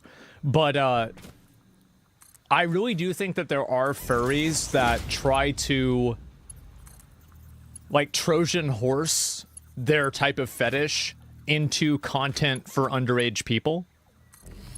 And I think that it's really problematic. It's super, super, super problematic. And I think that the adult furry community needs to do a better job at pushing that out of the furry community. Because it makes everybody think that they're like that. Really, really bad. This content from such a young age can do to an individual in the long term. They are? Multiple studies I've seen have proven some that that are, children's which is ages good. 0 to 8, the primary target of both YouTube Kids and these channels, are in the most formative years of their life. Everything they do, learn, and consume in these years play a huge part into shaping the type of person they'll be for the rest of their lives. This is why traditional kids programming such as PBS Kids always ends with a positive, educational, and age-appropriate lesson being learned. It's because all shows on the network are specifically designed to support a child's development in these crucial years and promote healthy, positive behavior as seen in their official educational guidelines. I'm okay with content being just entertainment for kids. Like, it doesn't have to be like teaching them about Africa or something like that, in my opinion. Like, you can have throwaway trash kids content, but it's just like the weird, like, you know, like a Minecraft school shooting and this is a kids video. Like, what the fuck? It's like a you know, like BDSM and this is like a target audience of kids. What the fuck? That's the problem. You know what platform isn't properly regulated and is quickly becoming more popular than traditional programming? YouTube and YouTube Kids. Studies show that children exposed to violent and suggestive media at such a young age can develop lasting trauma and create serious damage to the development of the brain. Well, it's a mental distortion. And I think that a really good example of this is obviously an extreme example, but I think that it goes to show, it's like, you know, for example, if you like, I don't know, like, if you're growing a tree and then like at the very beginning you put like something in the tree so the tree has to grow sideways, the tree will keep growing sideways even if you move the thing away. So think about that tree 10 years from then. That's a really, really fucking sideways tree, right? Bonsai trees are done like this, for example, right? And so that, I think, is exactly what's happening here, is that kids get distorted when they're young and it fucks their head up in a long period of time. I think a good example of this is that a lot of kids that turn into adults that are molesters were molested as kids. So it's like a cycle of abuse that happens. And I think that this is the same thing. It's just on a much lower scale. Exactly what's reflected in the comments of my last video. Ever since I was 9, I've been exposed to sexual content on YouTube, and ever since then, my life has gotten a lot worse. I keep getting random headaches and can't focus on one thing for more than 60 minutes at a time. I've also had a lot of memory losses due to this content and have sadly developed an addiction. Not me, but my friend used to watch these videos. He developed a severe addiction. It took him months to stop. When I was little, a bunch of these Minecraft and LCD videos popped up, and from then, for 8 years, I have... For a kid? Who was exposed to this. This is an extremely big problem. I won't say how this is really effective. What the fuck? Bro, I used to watch this shit too, and it's given me horrible trauma and got me addicted to Jesus I just turned 18 weeks ago. And YouTube back in 2016, 2017 he was like 12? messed me up in such a big way. I struggled with so much depression, and being exposed to so much vile content ruined my perception on myself and how I act subconsciously. And I've lost a lot of my most important years and lessons where I should have been properly taught about that stuff when I was ready. I mean, like, I would say that for me, like, growing up, did we watch a lot of this stuff? I think that whenever I was, like, a little kid, like, 10 and under, absolutely not, because we couldn't, right? Like, I'm 34, so the internet came out, really, and it got popular from, like, 99 to 2001, and, like, we got the internet right away. So... as soon as we could, though, we were immediately looking at weird shit on the internet. Like, at age, like, 11, like, we were looking at all, like, anything weird or anything bad on the internet, we were absolutely looking at it. In their official blog post from February 2021, YouTube announced that the YouTube Kids app had over 35 million weekly users. Since then, the app has almost doubled its total number of downloads. Holy so if we do a little bit of math here, accounting for both of these numbers and other things like trends and higher user engagement, this means that every day, the estimated 70 to 80 million users of this platform have a good chance of being exposed to these kinds of videos and then having to deal with And it would also logically make sense that 70 to 80% of those people, or not 70 to 80 million of those people, those all would be kids, right? I'm pretty sure there aren't a whole lot of adults that are downloading YouTube Kids in order to watch as adults unless they're doing it for their kids. Altering long-lasting effects as a result. Yeah. At first glance, people might point the blame at the individuals running these disgusting channels. Well, it's really, I mean, it's everybody's fault. Like, it's not like there's, like, it's the channel's fault, it's YouTube's fault, it's the parents' fault, it's all of their faults. Like, that's the truth. Like, you, and if you have one thing and you have the other things, it's not like it's going to go away. You have to get rid of all of them. You have to, like, you know, work towards fixing it from, like, multiple directions. Definitely the kids' faults too. I mean, I wouldn't really blame an 8-year-old for what they're doing, right? Like, I mean, we're not talking about like 14, right? Like a 15-year-old knows what they're doing, right? Like an 8-year-old doesn't. 7. And while they are definitely at fault here, I believe it's actually YouTube that should be held the most responsible. On any social media platform, there will I agree with that too, by the way, because YouTube can change it. Like, you're always going to have people that will take advantage of a system and use it in an unethical way. But if YouTube is allowing it to happen, then it's effectively their fault. Be malicious people looking to exploit the system for their own personal gain. However, as long as the platform is aware of this and actively tries to fix and prevent those exploits from happening, then the situation can be managed effectively. However, YouTube hasn't exactly had the best track record of doing that. In 2017, they don't want to. Parents began to complain that strange videos were popping up. This was the Elsa shit. So lately, every time I go on YouTube, there's these really strange... Look at this. There's a channel called Candy Monster that posts weird My Little Pony cartoons with thumbnails such as cartoon characters kissing, being run over by cars, and having their legs pulled off.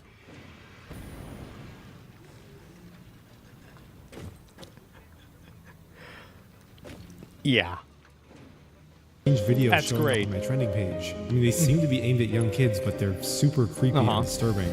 These videos almost always use what are otherwise household family-friendly characters such as Spider-Man and Elsa, doing a variety of blatantly inappropriate or disturbing things, but tagged in such a way as to circumvent YouTube's child safety algorithms and appear on the homepage of YouTube Kids. That's this the problem. phenomenon would not go unnoticed, as more and more of these channels began to pop up, all with hundreds of millions. 7 billion fucking views? Holy shit, that's more than me. Oh my god. Views That's each, crazy. The number of concerned parents complaining and demanding a fix from YouTube began to significantly increase. Yeah, I bet. Eventually, this disturbing trend would catch the attention of major This is news the outlets, Elsagate who would thing. also Yeah. begin to raise their alarm bells via a bunch of extremely well-written articles. If you ever let your child watch YouTube videos, we have got a warning for you. Some people are creating disturbing cartoons, making them appear kid-friendly, only to get your children to watch inappropriate content. That's right. That's exactly right. Covering an event commonly referred to as Elsagate. Yet despite receiving mainstream attention, mass reports, and millions of individual complaints, YouTube did almost nothing to fix the situation. Until November 27th of that year, when in a BuzzFeed article, YouTube finally announced they were cracking down on the problem, removing over 150,000 of these inappropriate videos and demonetizing over 2 million more. Please note that this announcement, while positive and overall a pretty big win for the platform, just so happened to occur only 3 days after a bunch of major brands and advertisers had pulled out due to the entire scandal. YouTube. They don't. This is, I really hope, like, when are people going to realize that these companies don't care about them? When are people going to realize that you shouldn't be like breathing a sigh of relief? Thank God my gender identity has been confirmed by this company. The company does not care about your gender unless your gender is USD. Like, it's so fucking obvious. We can't do anything. The problem is that I think a lot of people trust companies to do anything other than making money. Like, every single company will do this, basically, right? Pretty much every single one of them. Like, that's just what happens. Years later, would also get fined McDonald's giving out $170 Mick million abortions by the FTC. Is that it? Partially for having such a glaring issue with What's a their Mick quote-unquote abortion? kids content and child safety rules. I'll As a have to look result on of YouTube this, Kids and YouTube find would out. also update their guidelines to ban any inappropriate use of quote family entertainment characters and also implement a brand new labeling system, forcing creators And to by the way, the reason why they did family entertainment characters is not because YouTube cares about it, probably. It's because YouTube is worried about getting sued by the people who own the intellectual copyright of those different things. Like Elsa, like they don't want to get sued by Disney. decide whether or not their videos are made for kids. If a video is determined to be made for kids, it will lose a majority of features that normal videos have, such as the comment section, and most importantly, personalized ads and a majority of ad revenue. But if that's the case, then the reason why that is too, by the way, is there's a separate thing in the United States, I think it's called COPPA, where companies are legally unable to file and like track behavior and users that are under the age of 13. So again, I want to let you know that, like, this is what I said before, right? Is that the law says jump, YouTube says how high. The law absolutely controls this. how are these channels, which It's not like are they're doing it out of clearly targeted the towards goodness children, of their still hearts. able to make so much money? And the answer is about as simple as it is aggravating. To be honest, it really doesn't matter what option the creator chooses, as both types of content, even ones specifically marked as not for kids, actively get recommended through the YouTube Kids app, as long as the video looks family-friendly enough in the eyes of the algorithm by loading up the thumbnail with a bunch of bright colors and swapping out any potentially dangerous words like with prank or with love curse. It will get love curse? Bro, this is sick.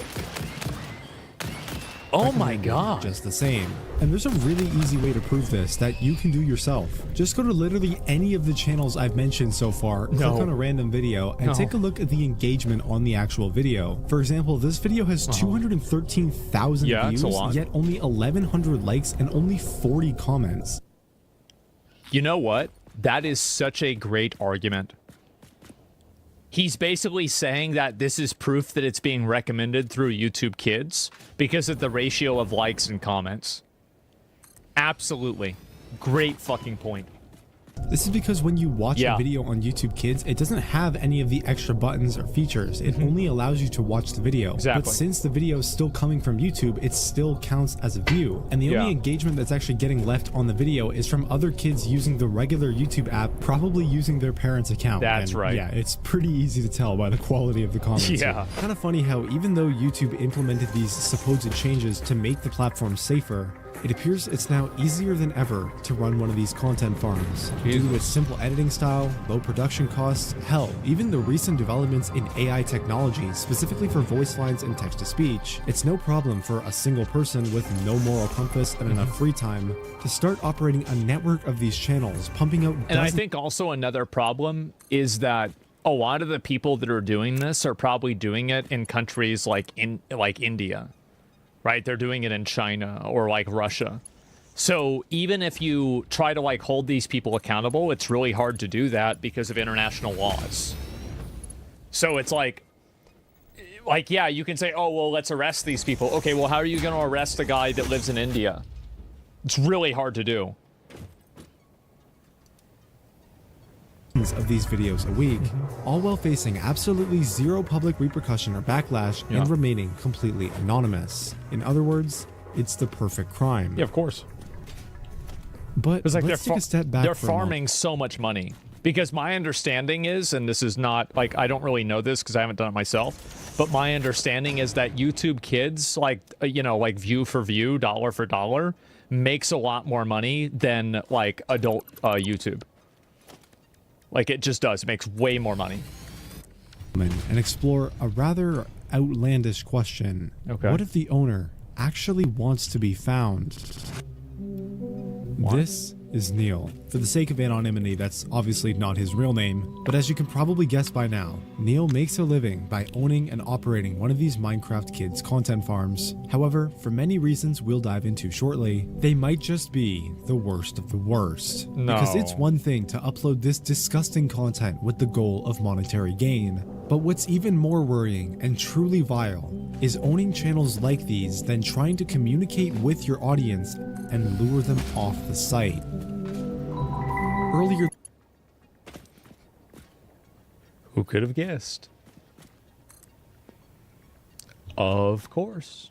This year, on January 26th, a YouTuber named The Beak uploaded a video showcasing his discovery of a very strange set of channels which impersonate characters from the Amazing Digital Circus, a very popular children's animated series on YouTube, which, for whatever reason, has absolutely taken off and garnered over 500 million views in just Oh my fucking god.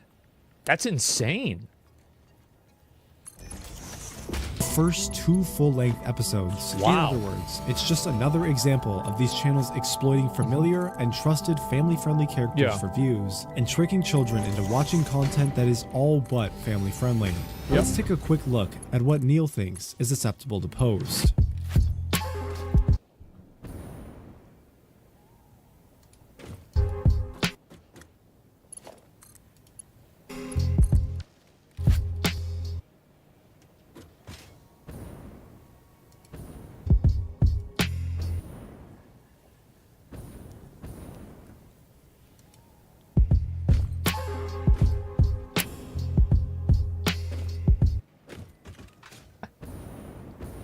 This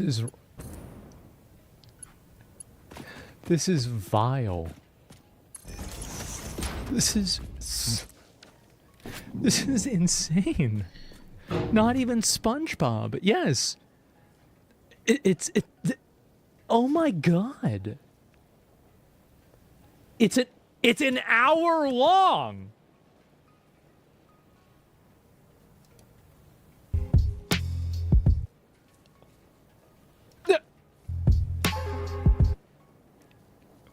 And it's like, you know what the worst thing is?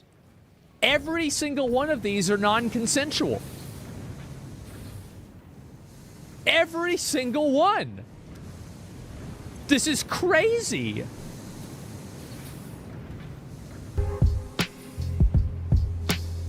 Well, that one kind of is. This okay, dude.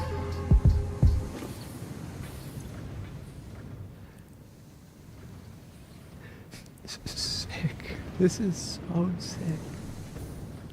Oh my god.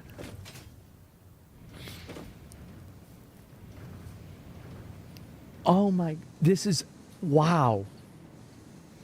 I wonder what it's like, you know, like, I mean, I don't really have like a lot of family members that have like younger kids around this age, but like if I knew them, like anytime, this sounds weird, anytime that I talk to a kid, I interrogate the fuck out of them. I ask them, I'm like, okay, like I ask them math questions. I'm like, do you know what math is? When did World War II happen? Like, what do you do for fun? Like, do you guys go out and play with like sticks and go in the woods? Like, I ask them because I'm like, well, like, what is it like, right? What's the experience? How do you live now? Because I'm curious. I'm very curious. I don't know how to ask a question like this to know whether this is true without it seeming just like it being super inappropriate to ask an actual kid, right? But like, what the fuck? No, I'd ask their parents, honestly. Like, I'm getting to that age, right? And so, yeah, I could just ask the parents because they're the ones that I went to high school with. But anyway, this is insane. Every single thumbnail, every single video on all of these channels completely violate YouTube's content guidelines. The parents know, However, though? This Yeah, isn't even I think the weirdest they part. figure it out. In his video, The Beak discovered that both of these channels advertised a link which invited anybody who clicked on it the ability to directly message Neil on Telegram. A message.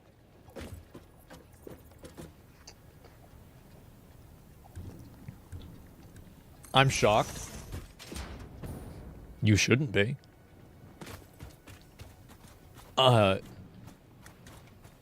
Messaging platform infamous for its overwhelming focus on privacy, with messages sent over there having end-to-end encryption and being, for the most part, completely Convenient. untraceable. Very Yet, convenient. sometime after the Beaks video was posted, the owner suddenly removed these Telegram links and changed the contact email for both of the Pomni and Jack's channels. Of course. Interesting. Now, I'm not trying to assume the worst here, but I really can't find a reasonable explanation as to why an owner of multiple channels which make over-sexualized Minecraft content targeted towards very young children would ever need to include a direct messaging feature in their About Me section. I don't know.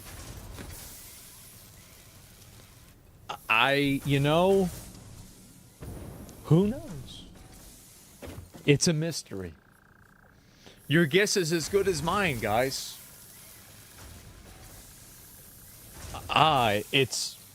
How can you know what a person's thinking? And more importantly, why would they feel the need to delete Jesus, you call them and Diddy picks up? Shut up. the Telegram link almost immediately after being exposed about it? While assumptions can be made, we may never truly know the answer. I was still pretty curious about this Neil guy though, so I did a bit more digging around. Eventually, I had the idea to paste the channel's original email address into the YouTube search bar, which brought me to a whole bunch more of these channels that he owned, impersonating even more YouTubers like Afmao and Myzen. Then I decided to try the same tactic with this new email and found yet another impersonation.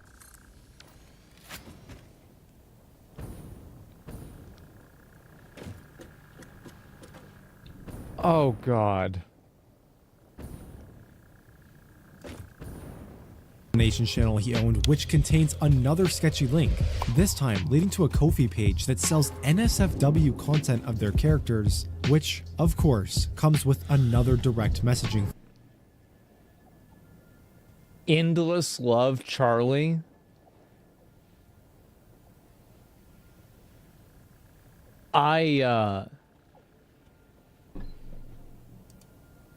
Feature. And just to confirm that despite all the changes, these channels are still owned by the same person. They both use the exact same AI text-to-speech voices and music in their videos. Pomni, please lather up with the washcloth and also this part of my back. Okay, Jax, but you're already very clean. You have no idea how long I've been waiting for this. Jump onto my bed and strip off all your clothes. The thumbnails all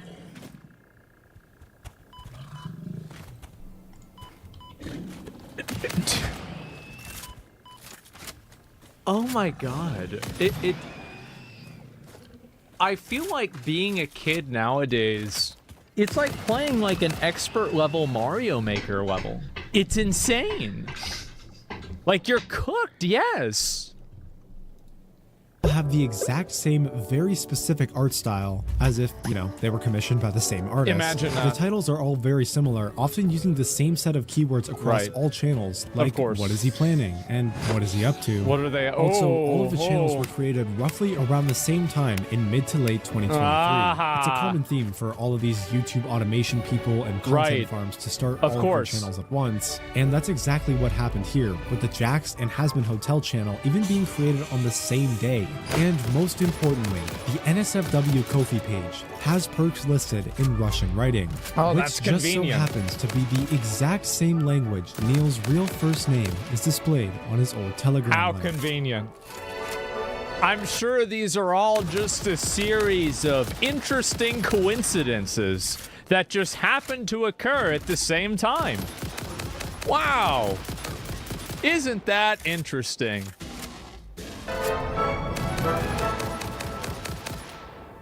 Inappropriate imitation channels, wildly obscene thumbnails, abhorrent YouTube shorts, weird content farm owners that advertise NSFW Patreons. I also, I really have to emphasize again that every single one of these is non-consensual. And direct messaging features. Nothing The is law- consensual with kids.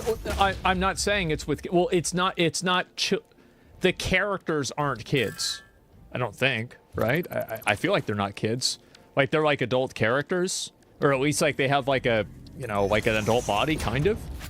So, I don't know, man. Some of them are, right? Some of them are. But I'm saying, like, in general, like, of course, but, like, it's, like, even beyond that. Long-repeated negligence of YouTube, and the result of it all, Jesus. the potential danger and long-lasting mental health issues of millions of children around the world. This is the Minecraft Kids content rabbit hole. Yet one unanswered question remains. What does the end game of this issue look like? Will it ever reach a boiling point? Will YouTube ever step in? And how do we... I think that there's no way that you can stop this from happening completely, but YouTube can't just say everybody uploads and we don't look at everything. I think these channels are pretty popular, and YouTube should be able to do enough due diligence to look at channels that are getting millions of views a month and be able to identify that they're bad actors. Like, I think so. I think that's pretty easy to do. That's not impossible, especially for YouTube Kids. Yeah, exactly. Like, change the way that videos are aggregated into YouTube Kids. You know, use different types of, like, keywords to like, you know, like auto flag videos. Like, there's plenty of ways you could do that. Let's make YouTube liable. Fuck it. Well, YouTube didn't do it, right? At the end of the day, like, YouTube shouldn't be liable for this because they're not doing it. Like, but they should be liable for keeping it on the platform and not doing enough to get rid of it.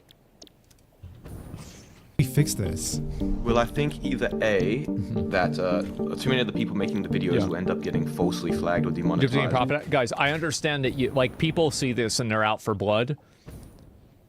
The logic with making them liable does not have a good conclusion. I understand that, you know, it's like, this is fucked up, something needs to be done. I'm just saying that that logic is not, it's not good logic. Even though, of course, after watching something like this, of course you would think that. It's just not the right approach. And then they just stop making the videos because they can't make money from it anymore. Yeah. Or B, it somehow gets like significant media attention to the point where they actually decide to take action. Because I feel like right now, no one really knows about this stuff or really cares, right? You never hear about it. So I think those are the two options. I don't think anything's really going to change because I feel like they don't have any reason to change anything, right? And there it is. YouTube, at this current moment, throwing all morals and ethics aside, has no reason to change or fix this issue. Not exactly the resolution you and I were probably hoping for, but unfortunately, it's the honest truth. If you're somehow a parent or sibling of someone who might be at risk of this content, my best advice would be to simply monitor what they're watching. And also keep in mind that, like, if you're a parent, even if YouTube gets rid of every single video like this, your kids are going to find stuff like this on the internet on their own. Like, they're going to be looking it up onto Google. They're going to be looking it up on, like, any website that their friend tells them. Their friend is going to show them something. Like, this is, like, kids will undoubtedly, how many of you guys, right? It's pretty simple. how many of us saw things that were sexual material that we shouldn't have seen before we were the age that we were supposed to see them, right? Literally, we're probably going to get 100 people out of 100 people in here saying the answer is yes, absolutely, I did, me, right? And so I think that the only real solution to this that like really works is to have parents that can effectively like, you know, develop their kids' morals and their kids' self-identity and like be able to raise their kids in a way to where when they do see this stuff, and I do want to emphasize the word when, because they will see this stuff, even if you do the absolute best job that you possibly can, they're going to go to school and their friend's parent might not be doing the same thing, or their friend's parent might not be doing the same thing, their cousin might not be doing the same thing. Some way it's going to happen, and they're going to see it. You've got to make sure that, you know, you raise your kids right. You're right, but you're wrong. Well, what I'm saying is that, like, I'm not interested in sounding good. I'm interested in saying what I think would be the most effective solution. And I think this is the most effective solution, even though it's not something that satiates people's want for justice. Online. And if that's too hard, just delete the app entirely. Yeah. And let them watch, like, Arthur or something. Ooh, I watched that. And lastly, thank you for watching. Relevant song. Yeah. It's actually crazy, like, yeah, that's what we used to watch back in the day, is we'd watch, I remember, like, I have, like, a core memory, and I remember I was walking up to my friend's house, and my friend was walking down to my house, and we met in the middle, and I was like, what are you doing? He says, I just got done watching Hey Arthur, and then I was like, that's what I did, and then I was walking up to your house, and he was walking down to my house. I remember this, we were, like, little kids. And so, like, now, I guess it's like, yeah, it's cute. I know, yeah, very, very cute, right? And now, I guess, like, well, what were you doing? Well, I was watching Minecraft porn. What were you doing? Well, I was watching Hazbin Hotel. Like, oh my god. Oh my god. What's going on? This is crazy. Well, that's bad. Yes, I know. There's the video. This is, I mean, I'm really glad he made this video. It got really popular. It has 1.7 million views, so that's great. And yeah, I didn't see the first video for this or anything like that. I'm really glad to see somebody, you know, with a pretty big audience try to bring attention to this. And I think you're going to see even more of this happen, and you're going to see even more of this, like, kind of get worse too. Because now that you have AI and technology, people are able to make content like this at scale with, like, basically, like, punishing them is harder to do, pretty much.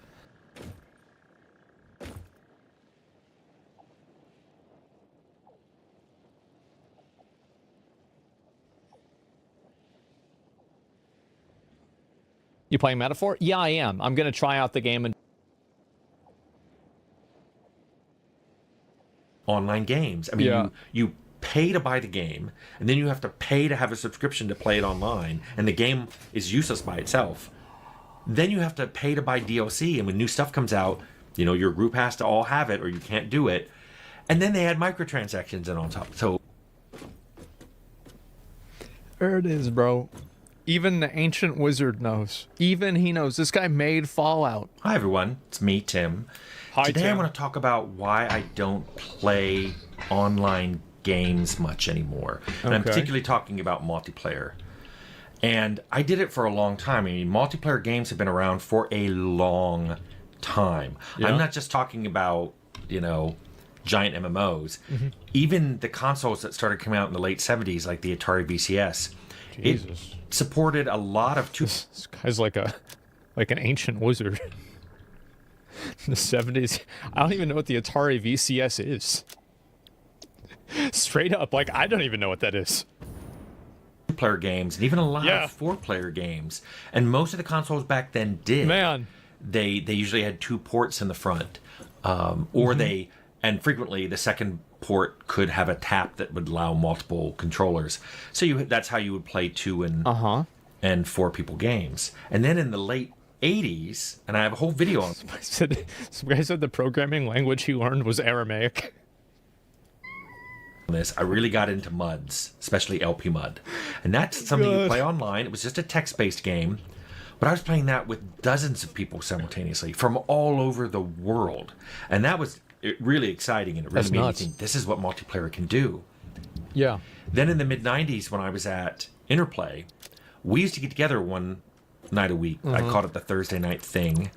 And we would play 5-person Super Nintendo, one controller in the first tap, and then 4 controllers in a multi-tap into the second port. I had that. We play 5-person Super We had that Nintendo for games. Super Secret of Mana. We had Lynxes, Atari Lynxes, and those supported a ton of 2- and 4-person games. Now I remember. And quite a number of 6-player games, and even 1 or 2 8-player games. So we were playing multiplayer a ton. Then in the 90s, especially the late 90s, Ultima Online and EverQuest came out. Those are the MMOs, and the that originals. just was like mind-blowing. Thousands of people in the 90s, especially the late 90s. Ultima Online and EverQuest came out. Those are the MMOs, and the that originals. just was like mind-blowing. Thousands of people on a server. Graphical. Just so much fun. In fact, I have a whole video about EverQuest is in my top 5 games ever. I mean, I loved EverQuest, but I don't play games like that anymore. Why that? And people try to get me to play games, and they were like, hey, I thought you liked, and they list all these games.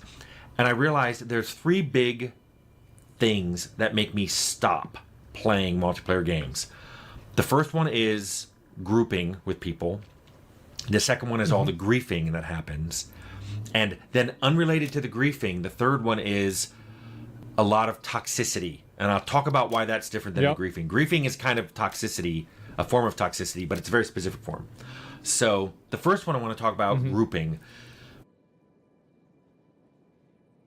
When I first started playing MMOs, it was super fun to play with people, and most of them are designed that you can't solo past a certain level in your class or past a certain area.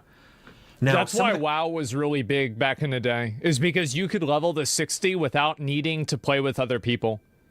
And like, it might seem like you had to play with other people in WoW back in the day, but back then, it was a big deal. Classes, I'll talk about EverQuest for a second. Some of the classes, like Druid and Necromancer, you could solo well past where the other classes could solo, because these classes were fairly powerful, and they had a pretty powerful pet. CC them, or with Druids, you could move really quickly, and you had lots of spells that you could cast while moving. Lots of dots, so it was called kiting, where you just ran in front of the monster and dotted it to death. You could do that, but that's not really what they were designed for. In fact, a lot of the content was designed to require groups. There were dungeons you were not going to ever solo in. There were whole planes of existence and raids that you were never going to solo. Sure. In fact, they required sometimes just way like more Class than of a WoW. 5-person group. At least max level. It's kind of makes sense. It's an MMO. It's a multiplayer online experience. It's designed to be grouped. But finding a group could be a pain in the butt. Guilds were really poorly supported back then.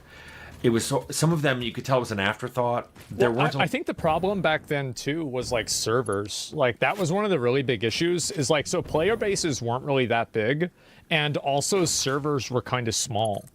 So you only had like 2,000 people on like a vanilla WoW server. So it's like, how many of those people are online, your level, right now, the right class, the right interest, and wanting to do Scarlet Monastery at the right level? It's hard to find. I think servers made this a lot worse. A lot of tools for making a guild, contacting your guild, organizing a guild, finding what guilds were available. These are some of the things I wanted to try to tackle in WildStar when I got a chance to make an MMO later. So just finding a guild could be tough. So I frequently just had a regular group of, here's me and 4 or 5 people who would like to play regularly. But picking a day where you and 5 other people could always meet, that was hard. Yeah. Getting them to all log in at the same time was a nightmare. You'd often say, let's play at 9. Of course, you'd log in at 9 and no one would be there. Some things never change. Man. Wow. But by like 9:15, still some people weren't there. And then 9:30, some people are there, but now some of the group is off shopping. They're like, hey, I'm going to go buy they get there and they see nobody else is there. So like, okay, I'm going to go AFK. And then they don't come back from going AFK. Some materials, or, oh, I forgot I logged out on the other side of the world. I have to run there. It'll be another 10 minutes. So sometimes you could wait 45 minutes just for your group to get started. And you only have a 2-hour window. that you agreed on, because some of them have to leave. You know, they've got a job, or they're like, yeah, I told my spouse I'd be done at 11 p.m., so I'm tapping out at 11.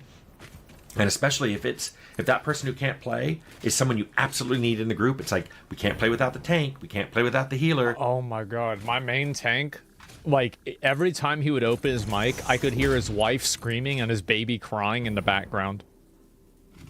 And I remember he would be trying to tank. I remember it was Heroic Stone Guard in Mogushan Vaults, and he was trying to raid lead. Bro, I remember he finally had a mental breakdown, and he was the guild master. He randomly gave guild master away to some random person, and then he quit the game. Like, it was so bad. Yeah, you pretty much stopped playing. I felt bad for that guy, yeah. And also, I will admit, myself, I often felt overcommitted. Like, sometimes I'd come home, and yeah, it's Wednesday, and it's the weekly MMO night. Yeah. I just don't feel like playing. I had a rough day. I don't really feel like diving in. But if I don't log in, they can't play. So you've got to do it. Maybe I'm the damage dealer. Maybe I'm the crowd control guy. You're the healer. So if I don't log in, they can't play. So you feel committed to doing it. Yep. And so it starts to feel like, is this fun, or is this a second job I picked up? Like, gotta do it. Really feel like that. We stopped I playing. then he Told my spouse I'd be done at 11. Yeah, you like, it was so bad. Yeah, you pretty much stopped playing. I felt bad for that guy, yeah. And also, I will admit, myself, I often felt overcommitted. Like, sometimes I'd come home, and yeah, it's Wednesday, and it's the weekly MMO night. Yeah. I just don't feel like playing. I had a rough day. I don't really feel like diving in. But if I don't log in, they can't play. So you've got to do it. Maybe I'm the damage dealer. Maybe I'm the crowd control guy. You're the healer. So if I don't log in, they can't play. So you feel committed to doing it. Yep. And so it starts to feel like, is this fun, or is this a second job I picked up? This is why I stopped raiding as well. And I feel like it was like, I loved my time raiding, but when I didn't have as much free time, or at least I valued my free time differently, even though I liked raiding, I didn't like being committed to raiding. Straight up, like, that's the way I feel. Yeah, it became a job. Yeah, exactly, right? Like, what if on Tuesday I don't feel like doing it? It's not like, oh, like, there's an emergency. I just don't feel like it. Another feature of a lot of MMOs, became a beta. and I even did. multiplayer games in general, is there are areas that, because you have to do them as a group, you sometimes have to redo them, because if on your first playthrough you didn't get far enough, you may have to restart. If you log out, oh, respawning trash. And sometimes it's you even love worse than that. There was an area in feel like being much. I like, is this a value? What if on the I feel like it? Another feature of a lot of MMOs, became a beta. And I even did. multiplayer games in general, is there are areas that, because you have to do them as a group, you sometimes have to redo them, because if on your first playthrough you didn't get far enough, you may have to restart. If you log out, oh, respawning trash. And sometimes it's you even love worse than that. There was an area in EverQuest called Befallen that you had to play and get a key to open the next part of the dungeon. If you didn't get that key when you were going through, then I had to redo a dungeon. If you left and said, we'll see you all next Wednesday, you have to play the whole dungeon again to try to get that key. And I don't know if it was Befallen or other ones, but some of them had keys that didn't survive if you logged out. Right. Meaning, you not only had to get the key, you pretty much had to do when you were going. If on your became a beta, and I even did. Multiplayer games in general, is there are areas that, because you have to do them as a group, you sometimes have to redo them, because if on your first playthrough you didn't get far enough, you may have to restart. If you log out, oh, respawning trash. And sometimes it's you even love worse than that. Right? Like, what if on Tuesday I don't feel like doing it? It's not like, oh, like, there's an emergency. I just don't feel like it. Another feature of a lot of MMOs Became a beta? and I even did. multiplayer games in general is there are areas that because you have to do them as a group, you sometimes have to redo them because if on your first playthrough you didn't get far enough, you may have to restart. If you log out, oh, the thing respawning repopulates. trash. And sometimes it's you even love worse than that. There was an area in EverQuest called Befallen that you had to play and get a key. There just don't feel like it.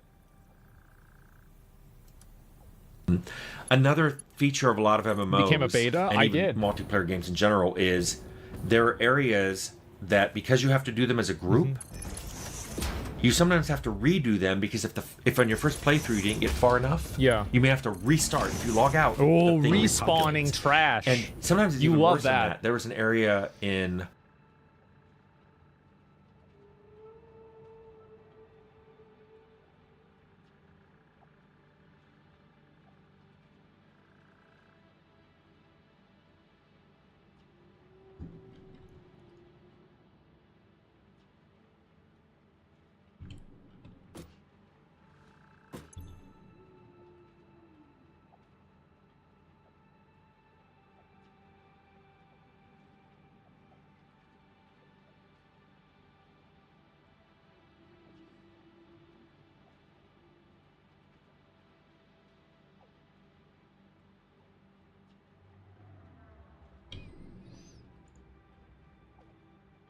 EverQuest called Befallen.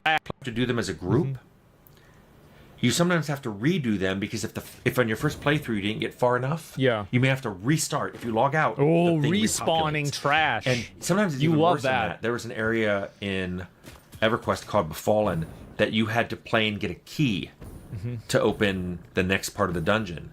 If you didn't get that key when you were going through, then I had to redo a dungeon.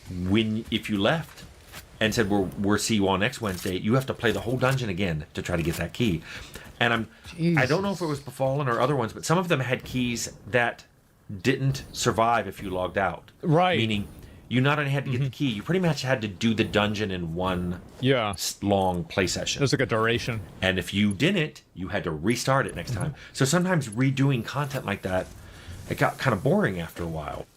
Dude, I remember like it feels I know that I'm the bad guy, but I was the guy that when I remember in Mythic Siege of Orgrimmar, the last item I needed was the necklace from Maloriak. No, from Malkorok, not Maloriak. Maloriak's in Blackwing Descent. And I needed it Mythic Warforged. It dropped. I got the item.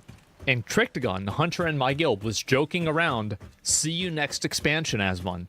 And I was joking around, saying, haha, yeah, you too, man. Everybody else was laughing.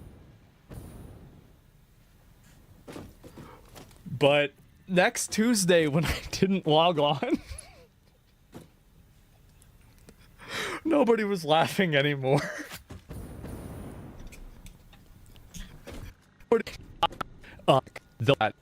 So sometimes redoing content like that, it got kind of boring after a while. Dude, I remember like it feels I know that I'm the bad guy, but I was the guy that when I remember in Mythic Siege of Orgrimmar, the last item I needed was the necklace from Maloriak. No, from Malkorok, not Maloriak. Maloriak's in Blackwing Descent. And I needed it Mythic Warforged. It dropped. I got the item. And Trictagon, the hunter in my guild, was joking around, see you next expansion, Asmon. And I was joking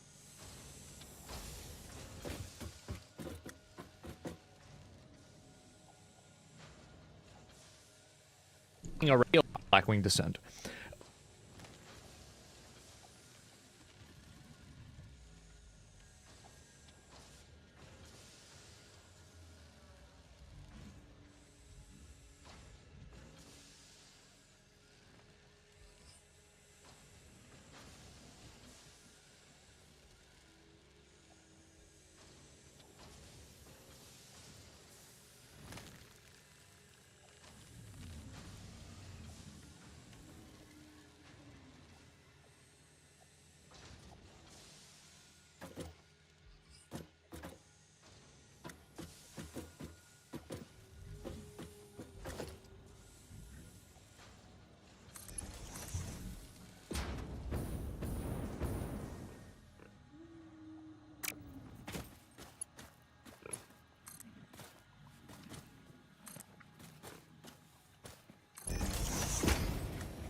and I needed it Mythic Warforged. It dropped. I got the item, and Trictagon, the hunter in my guild, was joking around, "See you next expansion, Asmon." And I was joking around, saying, haha, yeah, you too, man. Everybody else was laughing. But next Tuesday, when I didn't log on, nobody was laughing anymore. We weren't joking. I was not saying. And you want to know the worst thing about it? Nobody cared. Because I was such an asshole, and I was always, like, I was the guy, okay, here, just so you understand what it was like to raid with me. One time I wiped a raid, and the raid leader, Incarnate, asked me, he says, "Why'd you do that?" I said, "We can wipe all night, but I only have one chance a week to parse on this fight."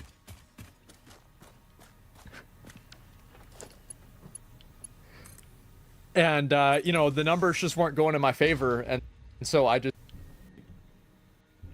We can wipe all night, but I only have one chance a week to parse on this fight.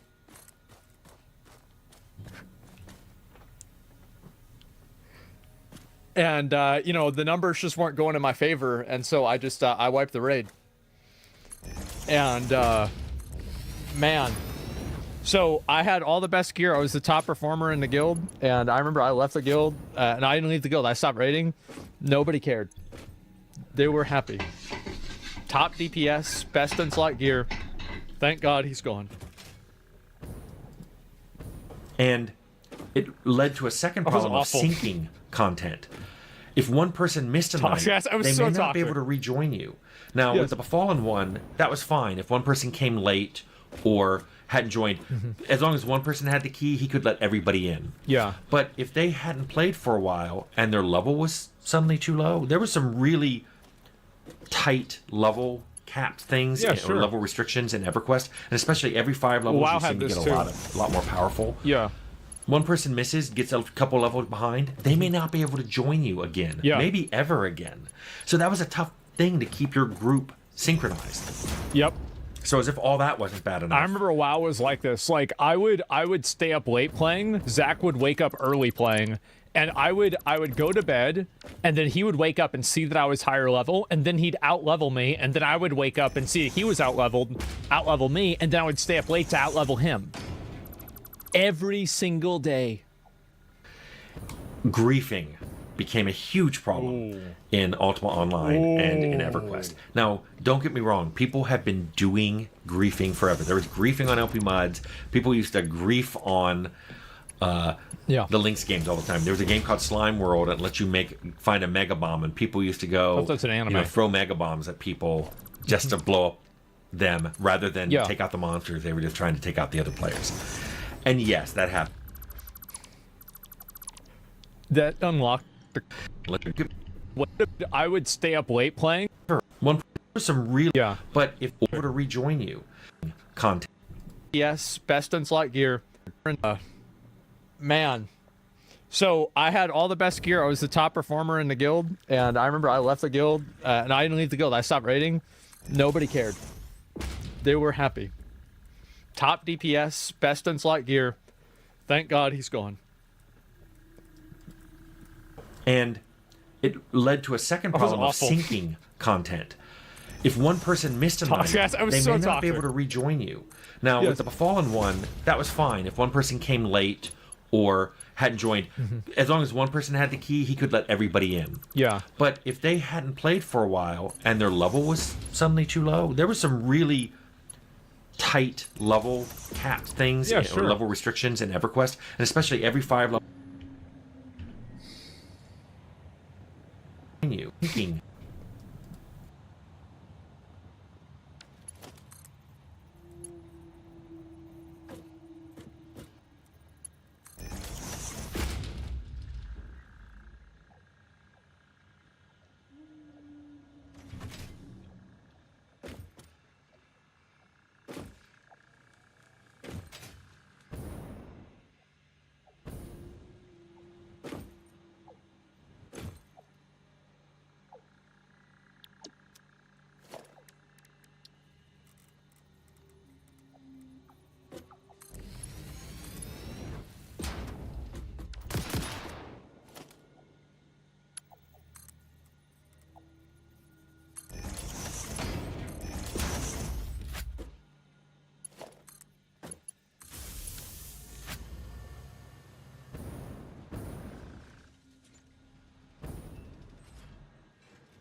And it led to a second problem of awful. syncing content. If one person missed a night, Yes, I was they so may not be toxic. able to rejoin you. Now, with the Befallen one, that was fine. If one person came late or hadn't joined, as long as one person had the key, he could let everybody in. Yeah. But if they hadn't played for a while and their level was suddenly too low, there was some really tight level capped things or level restrictions in EverQuest, and especially every 5 levels WoW you seem had to this get too. a lot more powerful. Yeah. One person misses, gets a couple levels behind, they may not be able to join you again, maybe ever again.